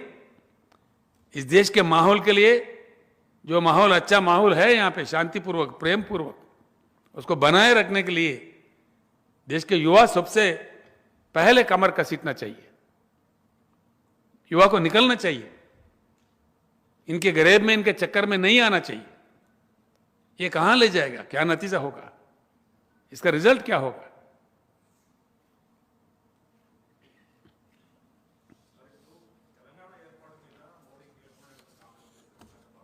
చాలా దుర్మార్గమైన కామెంట్ అండి ఆయన ఏం తలా తోకలేని కామెంట్, ఏం కామెంట్ అండి అది. నిరసన తెలిపింది కదా, వేలాదిగా దిష్టి బొమ్మలు కాలబెట్టారు తెలంగాణలో, సిగ్గుపడాలా. అది కూడా మా ఇష్టం ఉన్నట్టు ఎందుకు మాట్లాడండి ఆయన, మోడీ గారు తెలంగాణ మీద ఏం అక్కరండి మాట్లాడి. 8 ఏళ్ల కింద పాస్ అయిన బిల్లును పట్టుకోనికి ఇప్పుడు ఎందుకండి ఆయనకు పనికి మాలిద్దా. సమస్యలు పరిష్కారం చేసింది లేదు, తెలంగాణకు సాయం చేసింది లేదు, అటు ఆంధ్రాకు సాయం చేసింది లేదు, ఏం లేదు, అంతా పట్టిదే. యాదాద్రి ప్రారంభోత్సవానికి మోడీ గారిని ఆహ్వానిస్తారా? ఆలోచించుదాం. రాజ్యాంగం మార్చాలన్న అంశం మీద మీరు ఇప్పుడు మొన్నటి తీసుకున్న స్టాండ్ ఎప్పుడు కూడా కొనసాగుతుందా? 100% అంత ఏంటో అవే ఇప్పిసపాడు అంత ఆగమాగం ఉన్నావు నువ్వు. లేదు సార్, దళిత సంఘాలు మళ్ళీ దళిత సంఘాలకి ఏం సంబంధమా, రాజ్యాంగానికి ఏం సంబంధమా? నేను అంబేద్కర్ గారి పేరన్నా తీసుకున్నానే, నువ్వు ఉన్నావు ఆ విలేకరుల సమావేశంలో? ఉన్నా సార్. ఉంటే మరి ఏం మాట్లాడినా, నేను అంబేద్కర్ గారి గురించి మాట్లాడినా? ఆయన మహనీయుడు, రాజ్యాంగాన్ని రచించిన దాంట్లో అంబేద్కర్ ఉన్నాడు కదా సార్. అరే మళ్ళీ అట్లాంటివిందే, మళ్ళీ అట్లా మాట్లాడతావేందే, నాకు అర్థం కాదు. అంబేద్కర్ గారే నేను తగలబెడతాను రాజ్యాంగాన్ని, మరి దాని సంగతి ఏంది? రాజ్యాంగం రాసుకోవడం కాదు కదా, ఎందుకు మార్చమంటాను అడుగు, నీకు తెలుసా? నువ్వు రాయి. ఏం ఛానల్ ఇది, ఛానల్ పేపరా? రాయి రాయి రాయవా, నీకు చెప్తా నేను. సార్, దేశంలో దళితుల జనాభా 19% పెరిగింది, దళితుల రిజర్వేషన్ 19% పెంచాలి, కాబట్టి రాజ్యాంగం మార్చమంటున్నా. రాయి. తప్ప దేశంలో ఇయ్యాలటి కూడా మహిళలకు రక్షణ లేదు, మగపిల్లలతో సమానంగా ఆడపిల్లలకు కూడా ఆస్తిలో హక్కు ఇవ్వాలి, దాన్ని రాజ్యాంగంలో పొందుపరచాలి, దానికోసం కొత్త రాజ్యాంగం కావాలి. రాయి. రాయవా. సార్ హిజాబ్ ఇనవా ఉండు. కేంద్రం రాష్ట్రాల హక్కులన్నింటిని హరిస్తా ఉన్నది, అక్రమ పద్ధతుల్లో రాష్ట్రాల పరిపాలనలో దూరి హరిస్తా ఉన్నది. ఇటువంటి దుర్మార్గమైన పద్ధతులు పోవడం కోసం పటిష్టమైన కొత్త రాజ్యాంగం కావాలంటున్నారు. రాయి. తప్ప చర్చ చేయమన్నా కదా, నేను ఏం చెప్పినా? డిబేట్ చేయండి దేశం, నేను ప్రతిపాదన పెడుతున్నా. దానికి కొంతమంది వాళ్ళ విలువలు చెప్తే దళిత బంధు పెట్టమంటున్న దేశం అంతా కొత్త రాజ్యాంగం ప్రకారం తప్ప వద్దంటున్నావాను, వద్దంటున్నావా? నువ్వు రాయి. నాది స్పెషల్ బయట కింద చూపెట్టి నీకు దమ్ముంటే ఇక చూద్దాం. దళితుల రిజర్వేషన్ 19% పెరగాలి, దానికోసం కొత్త రాజ్యాంగం రావాలి, తప్పవా? బీసీలు కులగణన చేయాలంటారు, చెయ్యాలి, తప్ప? వాళ్ళ హక్కులు అడుగుతున్నారు బీసీలు, ఇప్పుడున్న రాజ్యాంగం ఇస్తలేదు, కొత్త రాజ్యాంగంలో పొందుపరచాలని నేను అంటున్నా, తప్ప? వద్దంటవాను. ఇయ్యాలంటే కూడా దళితులు మేము పేదరికంలో ఉన్నాం, అన్నమో రామచంద్ర అంటున్నారు. కేంద్రం ఇయ్యాలన్న కేంద్ర ప్రభుత్వం సప్లాన్ ఎత్తేసింది, దళితుల సప్లాన్. మేము తెలంగాణలో కొత్త చట్టం తెచ్చినాం, దేశవ్యాప్తంగా ఎస్సీ సబ్ ప్లాన్ ఇంప్లిమెంట్ చేయడం కోసం కొత్త రాజ్యాంగం కావాలంటున్నా తప్ప నేను దళితుల కోసమే కావాలంటున్నా కొత్త రాజ్యాంగం తప్ప వద్దంటున్నావా? ఇదొకటి నేర్చిన ఆరోటి పనికి మాలిన దందా. మాకు లేదా నోరు, మేము మాట్లాడమా? అంబేద్కర్ గారే చెప్పిండ ప్రగతిశీలంగా ఉండాలని, మార్చుకోవాలని చెప్పిండు ఆయన. అమలు చేసేవాడు మంచోడై ఉండాలన్నాడు. చెట్టు పేరు చెప్పి కాయలు అమ్ముకున్నాడు కాదు, నా పేరు చెప్పి బతుకుడు కాదు, నా స్పిరిట్, అంబేద్కర్ గారి యొక్క స్పిరిట్ ఇంప్లిమెంట్ కావాలని చెప్పిండు ఆయన. ఉందా ఇలా దేశంలో అంబేద్కర్ గారు చెప్పిన స్పిరిట్ ఉందా? అంబేద్కర్ గారు చెప్పిన స్పిరిట్ ఇంప్లిమెంట్ అయ్యింటే గిట్టే ఉంటుందా దళిత జాతి ఇలా దేశంలో? ఎందుకు తెలంగాణలో దళిత బంధు పెట్టాల్సి వచ్చింది ఇన్నేళ్ల తర్వాత? ఇయ్యాలంటే కూడా దళితులు ఎందుకు ఆక్రోశిస్తున్నారు దేశంలో?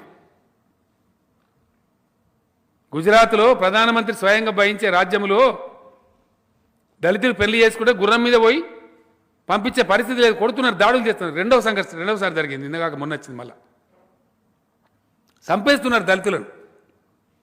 దళిత బిడ్డలు గుర్రం మీద ఎక్కి స్వారీ చేద్దామంటే, పెళ్లి పిల్లగాన్ని ఊరేగించుదామంటే గుజరాత్ రాష్ట్రంలో దాడి చేసి చంపుతున్నారు. ఊరేగింపును సహిస్తలేరు. అది మార్చాలంటున్నాం. దానికోసం కొత్త రాజ్యాంగం కావాలి తప్ప వద్దా?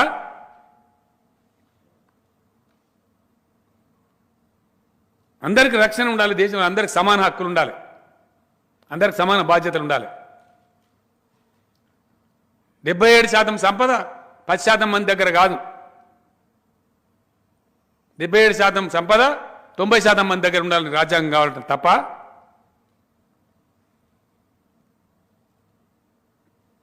అంతర్జాతీయ ట్రక్ స్పీడు రాయి నీకు దమ్ముంటే. అంతర్జాతీయ ట్రక్ స్పీడు 105 కిలోమీటర్లు. మన దేశం ట్రక్ యావరేజ్ స్పీడ్ 48 నుంచి 55 కిలోమీటర్లు. మన దేశంలో కూడా హైవేస్ రావాలి, పెరగాలి, ఇన్ఫ్రాస్ట్రక్చర్ రావాలి. మన దేశ ప్రగతి కూడా 105 కిలోమీటర్లు పోవాలని కొత్త రాజ్యాంగం కావాలంటున్నా తప్ప మన దేశ goods rail speed average speed 57 కిలోమీటర్లు, బయట 115 కిలోమీటర్లు అంతర్జాతీయ యావరేజ్. మనకు కూడా అట్లాంటి గూడ్స్ ట్రైన్స్ కావాలంటే కొత్త రాజ్యాంగం కావాలంటున్నా తప్ప అమెరికా కన్నా గొప్ప ఆర్థిక శక్తిగా ఎదిగేటువంటి వనరులు, వసతులు, యువత ఈ దేశంలో ఉంది. ఆ శక్తిని సమ్మిళితం చేసి అద్భుతమైన ప్రగతి వైపు ఈ భారతదేశాన్ని నడిపించేటువంటి రాజ్యాంగం కావాలంటున్నా తప్పవా? వద్దా? ఈ దేశం బాగుపడద్దా?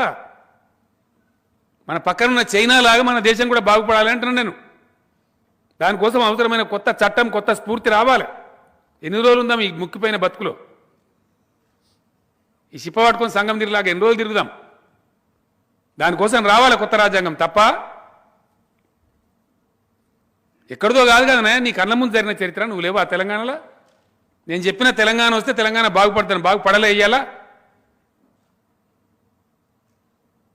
ఎన్ని రకాలుగా బాగుపడే తెలంగాణ కనబడతలేదా? తెలంగాణ లాగా భారతదేశం కూడా మారటానికి, పరివర్తన చెందటానికి కొత్త రాజ్యాంగం కావాలంటున్నా తప్ప వద్దా? ఎట్లా మారిందా తెలంగాణ? 10లో 9 జిల్లాలు వెనుకబడ్డ జిల్లాలో అని రాసి ఉండే ప్లానింగ్ కమిషన్ ఆఫ్ ఇండియా. 10లో 9. ఇవాళ ఎందుకో మరి పర్ క్యాపిటా ఇన్కమ్లో తెలంగాణ ముందంజ ఉన్నది, పర్ క్యాపిటా పవర్ యూజ్లో తెలంగాణ ముందంజలో ఉన్నది. దేశంలో గ్రామాలు, క్లీన్ గ్రామాలకు 7కి ప్రైజ్ ఎత్తే 10కి ప్రైజ్ ఎత్తే అందులో 7 తెలంగాణకే వస్తున్నాయి. మేం చెప్పే లెక్కలు కాదు కదా, పార్లమెంట్లో కేంద్రం చెప్పే లెక్కలు. ఇండియా మొత్తం ఇట్లా తెలంగాణ లెక్క కావాలంటున్నా. దానికోసం కొత్త కానూన్ రావాలంటున్నా వద్దా? ఎందుకు వద్దండి? నాకు అర్థం కాదు. सीएम साहब, आपके जो विरोधी हैं, जो विपक्षी हैं, वो ये सवाल उठा रहे हैं कि इससे पहले भी तो जो मुख्यमंत्री साहब जो सवाल उठा रहे हैं, जो खामियां गिना रहे हैं मोदी सरकार में, वो तो पहले भी थी। ये कृपा करके आप मास्क निकाल के बात करें। जो आपके विपक्षी हैं या विरोधी हैं या यूं कहें कि बीजेपी के जो लोग हैं, जो आप यहाँ भाई देखा ऐसा है, तेलंगाना, जहाँ तक तेलंगाना राज्य का सवाल है, यहाँ भाजपा का कोई आता पता है ही नहीं है, उसको हम विपक्ष मानते ही नहीं है। नहीं, समझ गए बात आप? सर सवाल ये है कि वो ये कोई सवाल ही नहीं है इसके बाद में आपसे और क्या सवाल है? 2-4 लोग हैं कि बेचारे काम कर रहे हैं, करने दो। नहीं, जो आप सवाल अभी उठा रहे हैं, जो खामियां गिना रहे हैं मोदी अरे हम सरकार देश में, के वो लिए तो उठा रहे पहले भाई, ही था। तेलंगाना के लिए थोड़ी उठा रहे। जो देश वो देश भर में मोदी सरकार चला रहा है वो गलत रवैया चल रहा है, तो उसके बारे में हम उठा रहे। क्या गलत है? यहां भी बीजेपी को पिल्ले पल्ले होंगे तो बोलो बोलो, उसको सही जवाब दो, बोलो, चर्चा करो, बोलो, कौन मना कर रहा है? సార్ హిజాబ్ పేరుతోటి ఒక సామాజిక వర్గానికి చెందిన విద్యార్థుల్ని విద్యకు దూరం చేసేటువంటి కుట్రకు తెరలేపారు సార్. దీనిపై ప్రధాని మౌనం వహించడానికి మీరు ఎట్లా అర్థం చేస్తారు? ప్రధానంగా మొత్తం దేశమే మౌనం వహిస్తుంది. చాలా దారుణం, మంచిది కాదు అది. ఈ అంతర్యుద్ధాలు ప్రేరేపిస్తే ఏమవుతుంది? దయచేసి ఆలోచించండి please, for God sake. You leave aside politics. ఎవడో గెలుతాడు, ఎవడో పోతాడు, ఎల్లే గెలుతాడు, మళ్ళీ వెళ్తాడు. కర్ణాటకలో ఆ పాఠశాలలో చెలరేగేటువంటి దౌర్భాగ్యం దేశవ్యాప్తంగా వస్తే ఈ దేశం గతేంది? ఎందుకు అది వాంఛనీయమా? అది ఆలోచించమని నేను కోరుతున్నాను దయచేసి. దాన్ని ప్రోత్సహిస్తామా ఈ ధర్మం పేరు మీద, మతం పేరు మీద? ये गलत बात है, बिल्कुल गलत बात है. जब भी चुनाव आता है तो सरहद पे कुछ गड़बड़ पैदा करो, युद्ध करा दो या कुछ करा दो, या धर्म के नाम पे बहकाओ भड़काओ और जनता को भावुक बना दो, वोट कमा लो. क्या ये तरीका है? इस प्रकार का राजनीति बंद होना चाहिए, बिल्कुल बंद होना चाहिए. ये देश के हित में अच्छा नहीं है, बिल्कुल नहीं है. आगे चल के पता चलेगा, इसका नतीजा बुरा निकलने वाला है, अच्छा निकलने वाला नहीं है. इस पे मैं एक बात और भी आपको कहना चाहूंगा. कुछ अन्य देशों ने हमारे बारे में एक कमेटी डाला. अगर हिंदुस्तान भी जाग उठा, क्योंकि यहाँ पे भी बड़ा आबादी है, 140 करोड़ है, अगर ये लोग कभी सुधर गए, कभी अवेकन हो गए, तो पॉसिबल थ्रेट्स क्या है? उन्होंने रिपोर्ट दिया, भाई ये मजहब के नाम पे, जातिवाद के नाम पे लड़ रहे, ये हमारे बराबर में कभी नहीं आ सकते बोलती थी. क्या यही रहना चाहिए? ये देश को बदलना चाहिए, हमारे देश को विकास के ओर जाना चाहिए, या धर्म के ओर पे गली गली में, गांव गांव में, तालुका तालुका में लड़ते सड़ते रहना चाहिए क्या? ये गलत बात है, हम तो साफ कह रहे. సార్ మమతా బెనర్జీ గారు బీజేపీ ఒక్క రాఫేల్ చాలా ఉన్నాయి నా దగ్గర, అవన్నీ వరుసపడి చెప్తాం.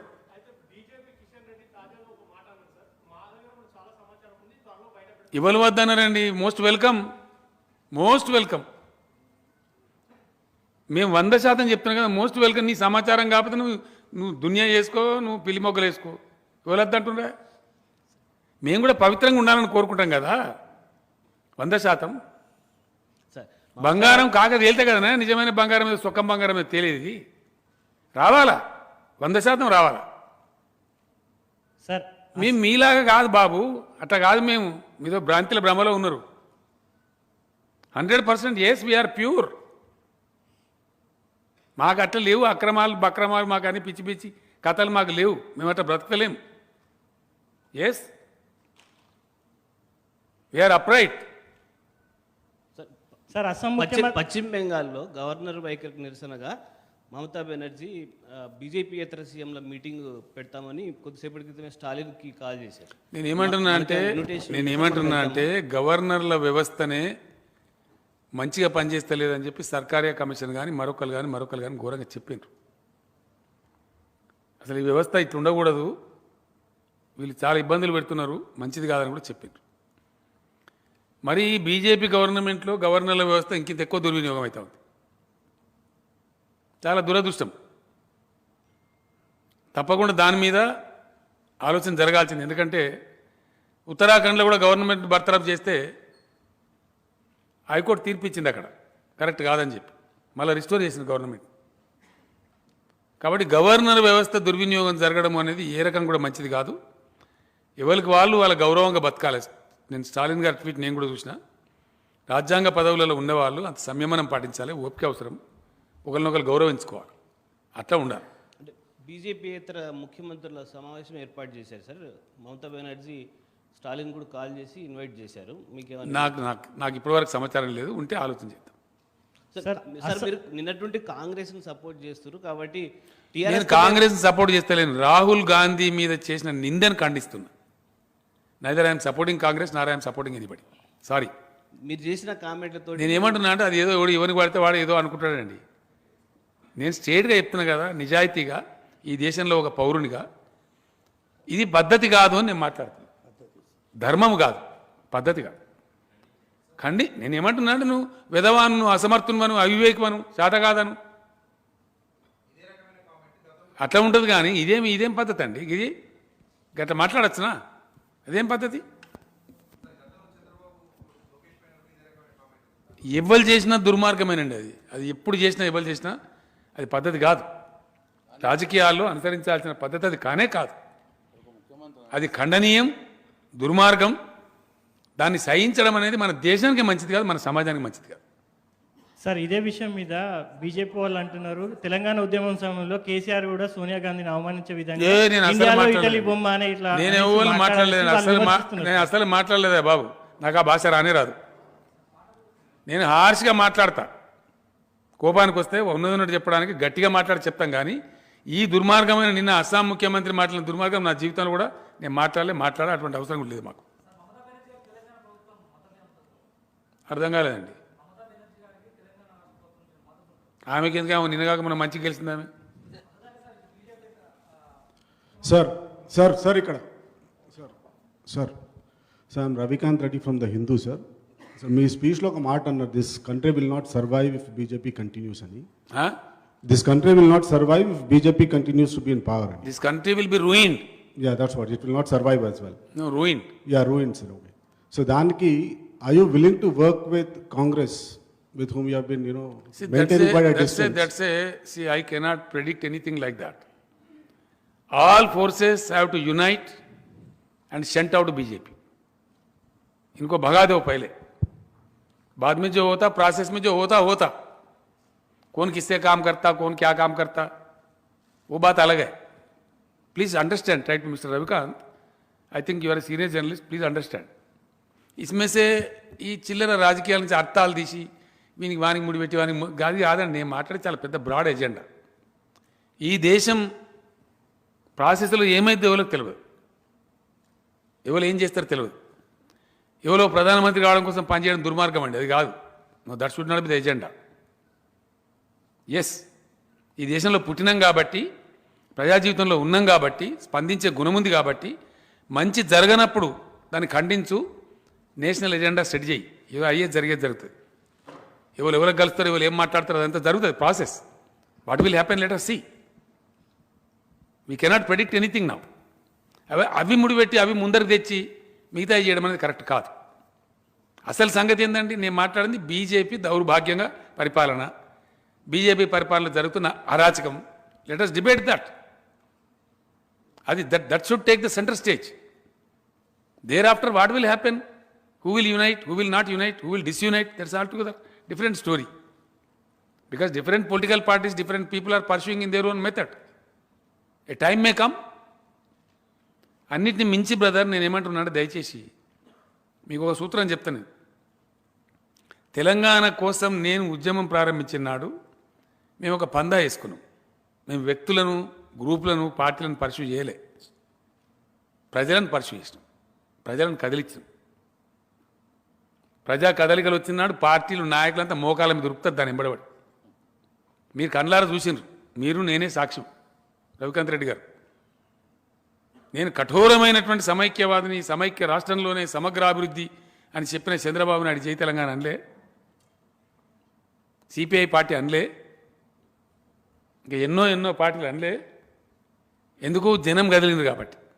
ఇప్పుడు కూడా దేశంలో కదలాల్సింది ప్రజలు, కదిలించవలసింది ప్రజల్ని, పార్టీలను, నాయకులను కాదు. ఆ ప్రయత్నం ప్రారంభం అవుతుంది, మీరు చూడబోతారు. మాట్లాడేవాడిని మాట్లాడుతున్నారు, మీ ముందరికి వస్తుంది. అది నేను ఊరికే చెప్తలేను, నేను అంత ఈజీగా చెప్పా కదా. దేశం, డోంట్ బి ఇంపేషెంట్. దేశములో రాయాలి మీరు, గొప్ప మాట చెప్తున్నాను నేను. And it will happen, I'm telling you. ఒక దేశం ప్రబలమైన మార్పు జరగాలంటే కదలవలసింది దేశ ప్రజలు, కదిలించవలసింది కూడా దేశ ప్రజలనే.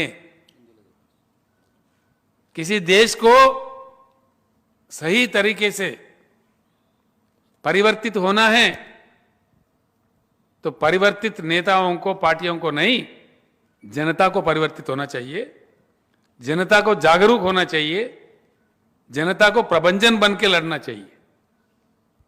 ये होना चाहिए इस देश के लिए। सर जनता को जगाने में कौन काम करेगा, किस प्रकार से काम करेगा, मैं कोई ज्योतिष नहीं हूं, आगे चल के आपको पता चलेगा। मैं भी एक कार्य करता हूं, उस दिशा में मैं काम करता हूं। సార్ మోడీని దించి రాష్ట్రాల కోసం పనిచేసే వారిని అధికారంలోకి తీసుకొచ్చుకుంటామన్నారు కదా, ఏమనలేదా? నేనేమనలే, ఆగా తొందరపడకు, జనగామ సభలో అన్నారు. ఉండే బాబు. కేసీఆర్ కొత్త పార్టీ పెట్టాలి, దేశవ్యాప్తంగా కొత్త పార్టీ తీసుకొస్తే బాగుంటుందని అభిప్రాయం వ్యక్తం చేస్తుంది సార్. ఏమన్నా అందరి కోరికైతే పెడదాం, దానికి ఏముంది పెద్ద కథ. సీఎం గారు దేశం పెడదామండి, అట్లా అంత అవసరం ఏర్పడితే తప్పకుండా పెడదాం. ఎందుకు పెట్టకూడదు? కేసీఆర్కి దమ్ము లేదా, అధికారం లేదా? ఎందుకు పెట్టకూడదండి?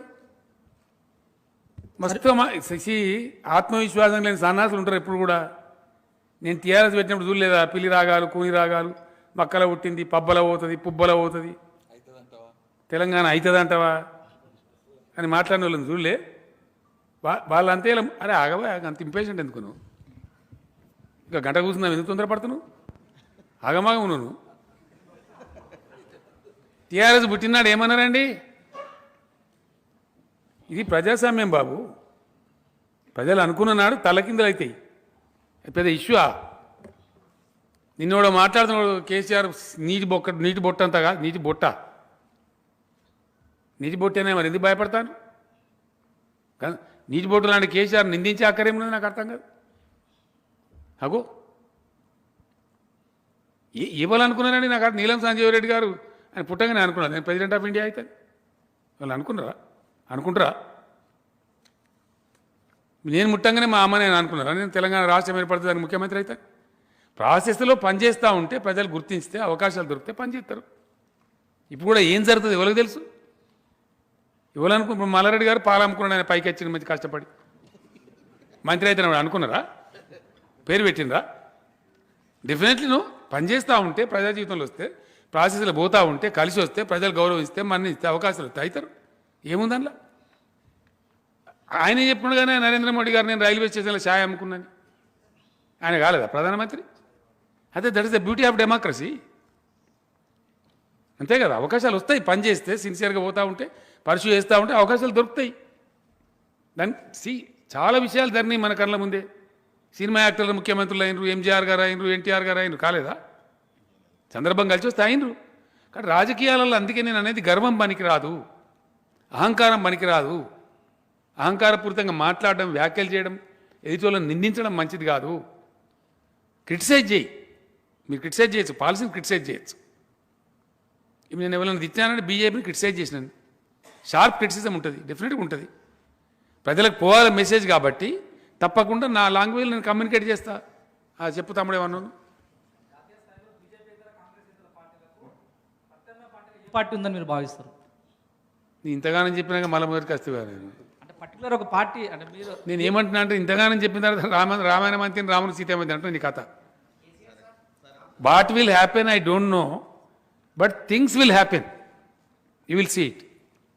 సార్ నేను కాళిదాస్ మెట్రో నుంచి మాట్లాడుతున్నా. కాళిదాస్ సార్ రాజ్యాంగాన్ని మార్చాలని ఇంత సంచలనమైన చేసి దేశవ్యాప్తంగా కీలకమైన వ్యక్తిగా మారిన మీరు దేశవ్యాప్తంగా ఉన్న యువత కోసం ఏ ప్రతిపాదనల మీద మీరు రాజ్యాంగాన్ని మార్చాలని క్లారిటీ ఇవ్వడం ద్వారా దేశ యువతను మీరు ఆకట్టుకోవడానికి వీలు ఉంటుంది కదా. నేను ఏమంటున్నా అంటే బ్రదర్, కాళిదాస్ చర్చ కావాలని కోరినము, చర్చ స్టార్ట్ అయింది.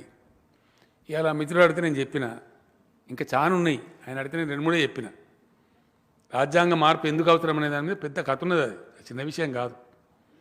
నేను గంత అమాయకుని కాదు కదా, నేను గంత ఈజీ మనిషిన. ఆలోచించకుండానే, తెలియకుండానే, చదవకుండానే రాజ్యాంగం మార్చాలని బట్టి ఇట్లా చెప్తాను నేను. దాని వెనుక ఎంత బ్యాక్గ్రౌండ్ ఉంటుంది, ఎన్నిసార్లు ఉంటుందండి, ఎంత బ్యాక్గ్రౌండ్ ఉంటుంది, అంత ఈజీగా చెప్తామా?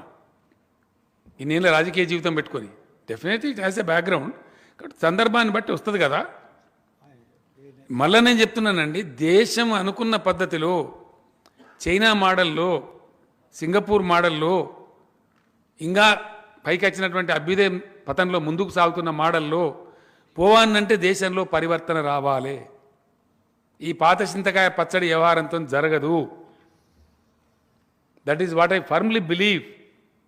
ఎస్, సర్టెన్లీ ఈ దేశం కొత్త మార్గం పట్టాల్సిందే, కొత్త ఆలోచన కొత్త దృక్పథంతో ముందుకు పురోగమించాల్సిందే. కుల మత జాతి భేద భావాలు పక్కన పెట్టి జాతి జనులంతా పిడికిలెత్తి కదలాల్సిందే. అప్పుడే ఈ దేశం ఆశించిన ప్రగతి సాధిస్తుంది. नहीं है भाई, बिल्कुल नहीं भाई, नहीं है. अरे मैं काट दिया ना आपके बात को, खत्म करो वहीं पे. Sir, this side, sir. Ashish, this side, sir, from India Today. This corner, sir. Yes, please. Sir, just wanted to understand, previously in your previous press conference, particularly during 2019 general election, before general election, you met several chief ministers and party president, and the whole idea was a non-Congress, non-BJP front. So right now, TRS or you open for a united front against BJP, or still you are firm of having a non-BJP, non-Congress? I am making things abundantly clear. I have no confusion at all. See, being a political leader, before 2019 elections, I made my effort. I met several political leaders across the nation and shared my views with them. I also gave them a lot of literature. Our senior colleague of my party, Honorable MP Sri Keshwar Rao Garu, was also with me when I was meeting leaders across the nation. And what kind of papers we have handed over to them also, he knows it very well. We have mooted our ideas. We tried our best. But things went in a different way. Ultimately, BJP came back to power. And that situation is now proving to be disastrous to the nation. Day by day, situation is worsening. Country is fully filled with religious emotions, which is not desirable, which is uncalled for, which is unwanted, which is not good for the country. So henceforth, I am appealing to all the people, please rise to the level of requirement and fight. Now I firmly believe, for any major change in this country, the people of the country shall rise. It is always the people who can really bring in the change. See, Telangana never became possible when the whole Telangana people united and started fighting for Telangana. The entire political system has agreed, accepted and delivered Telangana. It is the people of the country who shall now rise. That is the occasion, the time is coming now. You are a senior politician, sir. You worked at national level in state now, currently serving as chief minister. You are ready to lead a front if scenario comes, situation comes. You I'm are sorry, once again I am mentioning to you, don't imagine a front. People shall become the front. It should be people's front, not XYZ. I told in the public meeting yesterday at Bhongir that Mamata Bahan, she called me. We had a discussion over the phone. She invited me to Bengal, or she said, I will come to Hyderabad, mujhe dosa khilao. I said, most welcome. She may come anytime. We are discussing, it's a big issue. What you are touching is a big issue. There are so many political leaders across the nation. Mr. Uddhav Thackeray also, they are waiting for me. I have to go to Mumbai. Once this Ramanuja kind of function is over tomorrow, I think I may go to Mumbai anytime. See, we sharing views with all the people who are in the play, who are in the game, is a must for any political leader, Ultimately, the fructification will come. What kind, what manner, whether it is going to be a national alternative national party or a front, you will see it. And one thing I promise you, I will play a major role in that. Since you mentioned Ramanuja's Shatabdi Samaroh, sir, a last question of mine. During the Prime Minister visit, you was not present in the event as well as the airport. What was the reason behind? See, the reason is very simple. As a matter of fact, in my house, 2 persons were affected by corona. I thought it is not good for me to go and meet the Prime Minister, be in the public with him, along with him, for at least 3-4 hours. A public function is undesirable. I maintained calm. Sometime Dick Harry has commented. I never bothered. I told to the press indirectly from the CMO that I was slightly indisposed. It came up. That was the sole reason. Otherwise, I am an educated man. I am a responsible person. Today I went, received the Honorable President of India. I know the protocol. I know how to respect people. There was nothing behind it, no malice. Yes, I told, policy is policy. Respect is respect. Protocol is protocol. हर चीज अपने अपनी जगह है. Sir ఇప్పుడు thank you. Sir విద్యుత్ draft బిల్లులో సబ్సిడీలు ఎత్తేయాలని ప్రతిపాదించారా sir ఇక్కడ సార్? విద్యుత్ డ్రాఫ్ట్ బిల్లులో సబ్సిడీలు ఇవ్వద్దు రాష్ట్రాలని ఏమైనా ప్రతిపాదన చేశారా సార్? మీరు అన్నారు సబ్సిడీలు ఇవ్వద్దు. మీ చదువు రేపు కాగితాలు మీకు ఇచ్చినాక నన్ను ఎందుకు కడుతుంది? నువ్వు చదివితే నీకు ఏమర్థమైతే నువ్వు ఆలోచించుకో. క్వశ్చన్ సబ్సిడీలు ఇవ్వడం అనేది రాష్ట్రాలకు మీకు ఇచ్చినాం కదండి, చదువుకోండి దయచేసి. అది ఉన్నది భయ్, ఏమున్నదో చదువుకో. ఫైట్ చేస్తున్నారు కార్మికులు, సింగరేణిని రక్షించుకోవాలా. గతంలోనే నేను ప్రతిపాదన పెట్టినా, నీకు అంత ఇష్టం లేకపోతే నీ వాటా పైసలు కూడా కడతాము, వెళ్ళిపోని కూడా చెప్పినాం. 49% కేంద్రానికి అయితే వాటా ఉందో, నువ్వు డిజిన్వెస్ట్మెంట్లో భాగంగా మాకు ఏది తెలుసుకొని మేము కొనుక్కుంటాం, మా రాష్ట్రం నుంచి డబ్బులు కూడా కడతామని చెప్పినాం. सर ఆ ప్రయత్నం కూడా చేస్తాం. सर इधर सर मजहब के नाम पे जो सियासत करके आपस में एक दूसरे को लड़ाने वालों को आपका यहाँ से क्या मैसेज है? जो ज़्यादातर यहाँ पर हमने काफ़ी 2 घंटा बता दिया भैया, अभी क्या बता? Right, I have sufficiently answered that. Please please mike दे दो भाई. Balu from Deccan Chronicle. One of the things you had mentioned was that there is a deliberate effort. Deliberate? Effort. In the draft bill or the legislation that is being proposed to force states to purchase solar power, right? So, with that being said, will this stand of yours, with this statement of yours, impact any future solar power projects in Telangana? The question is like this, brother. The question is like this. Thank you. The question is, first of all, one should think of providing power to each and every household of India. Shall I say one thing? You also lived in Telangana.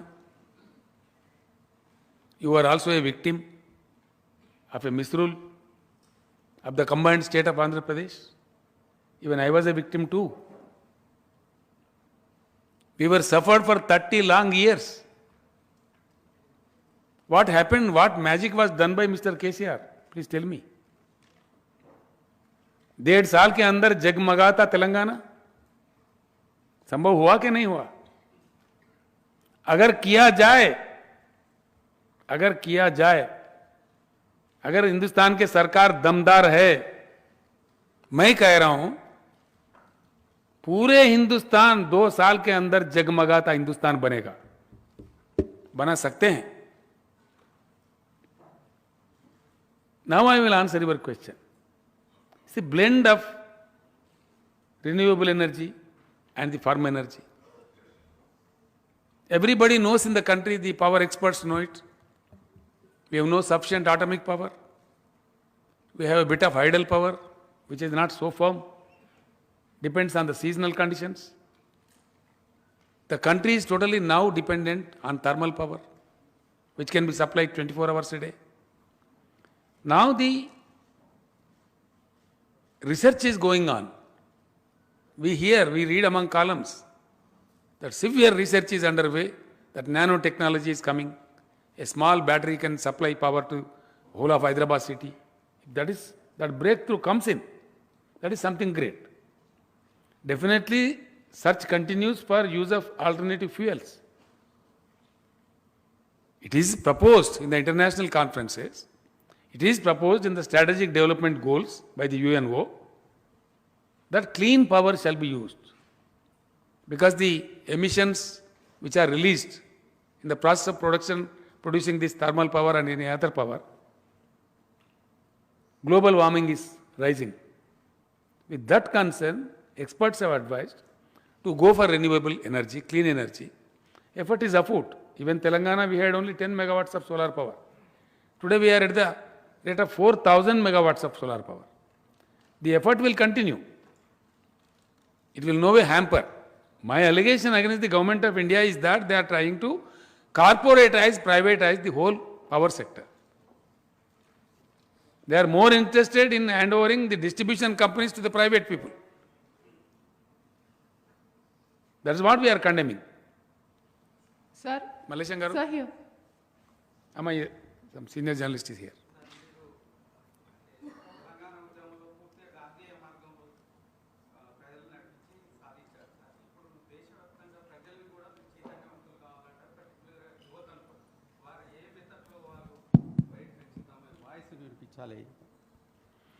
తప్పకుండా దేశంలో రావాల్సిన పరివర్తన ఎట్టి పరిస్థితులలో కూడా అహింసాయుతంగానే ఉండాలా, శాంతియుతంగానే ఉండాలా. ప్రజలను ఎడ్యుకేట్ చేసి ప్రజాశక్తిని కూడదీసి అంబేద్కర్ గారు సూచించిన మార్గంలో బోధించు, సమీకరించు, పోరాడు. మంచి పద్ధతిలో వారు చెప్పినారు. మహాత్మా గాంధీ గారు అనేక సంవత్సరాలు పోరాటం చేసి అహింసా మార్గంలోనే మనకు స్వతంత్రం తెచ్చిపెట్టినారు. కొంత తీవ్రవాదం ఉంటుంది అక్కడక్కడ. మనం స్వతంత్ర ఉద్యమాన్ని పరిశీలిస్తే కొంచెం ఓపికతో కనుక మనం అర్థం చేసుకునే ప్రయత్నం చేస్తే, please brother, even during the course of freedom fight, we have seen Mahatma Gandhi fighting for freedom and so many others along with him. Also Mr. Subhash Chandra Bose, who is the hero of the country, who fought for the freedom, he pursued the matter in the militarized way. When journalist friends like you asked Mr. Subhash Chandra Bose, he was so dignified, you know. He was so magnanimous to say that I am also a disciple of Mr. Mahatma Gandhi. I also wish that independence should be attained in the line of Mahatma Gandhi. If that line of ahimsa fails, I am ready with a gun in my hand. That was the magnanimity which was depicted, shown by Mr. Subhash Chandra Bose. Now the same spirit should prevail in the country. जो भी आंदोलन होगा, जो भी परिवर्तन के लिए प्रयास होगा, शांतिपूर्वक रहना चाहिए, हिंसापूर्वक नहीं होना चाहिए, अहिंसा के मार्ग में चलना चाहिए. ऐसा देश परिवर्तित हो सकता है, इसमें कोई शक नहीं है, बिल्कुल हो सकता है. इट इज संभव है. Thank you. Sir, Assam CM reacted to your comments and he said, why didn't you question or tweet when Rahul Gandhi asked for proofs for surgical strike? This was his reaction. What's your reaction on that? I couldn't follow. Please, can you? Assam CM has reacted on your comments yesterday and he asked, why didn't you react or tweet when Rahul Gandhi asked for proofs on surgical strikes when he insulted the army and the commander-in-chief? There is nothing wrong with Mr. Rahul Gandhi on asking for the proof of surgical strike. What was wrong? Even now I am asking. Come on, let the government of India show. It is the responsibility. There are apprehensions among the people. BJP makes mispropaganda, false propaganda. That is why people are asking for a proof. And in democracy, you are not a monarch. You are not a king. Rahul Gandhi, in the capacity of being the president of All India Congress Committee and an MP, he has a right to ask. You reply or keep quiet. You are not supposed to abuse in the way the Assam Chief Minister has abused. I am sorry. We are condemning the way the Chief Minister of Assam has abused Mr. Rahul Gandhi. I am condemning that. And I continue to condemn it. What is wrong with Mr. Rahul Gandhi if he is asking for a proof on surgical strike made by the Indian Army? Definitely political stunt. More than half of India believes that.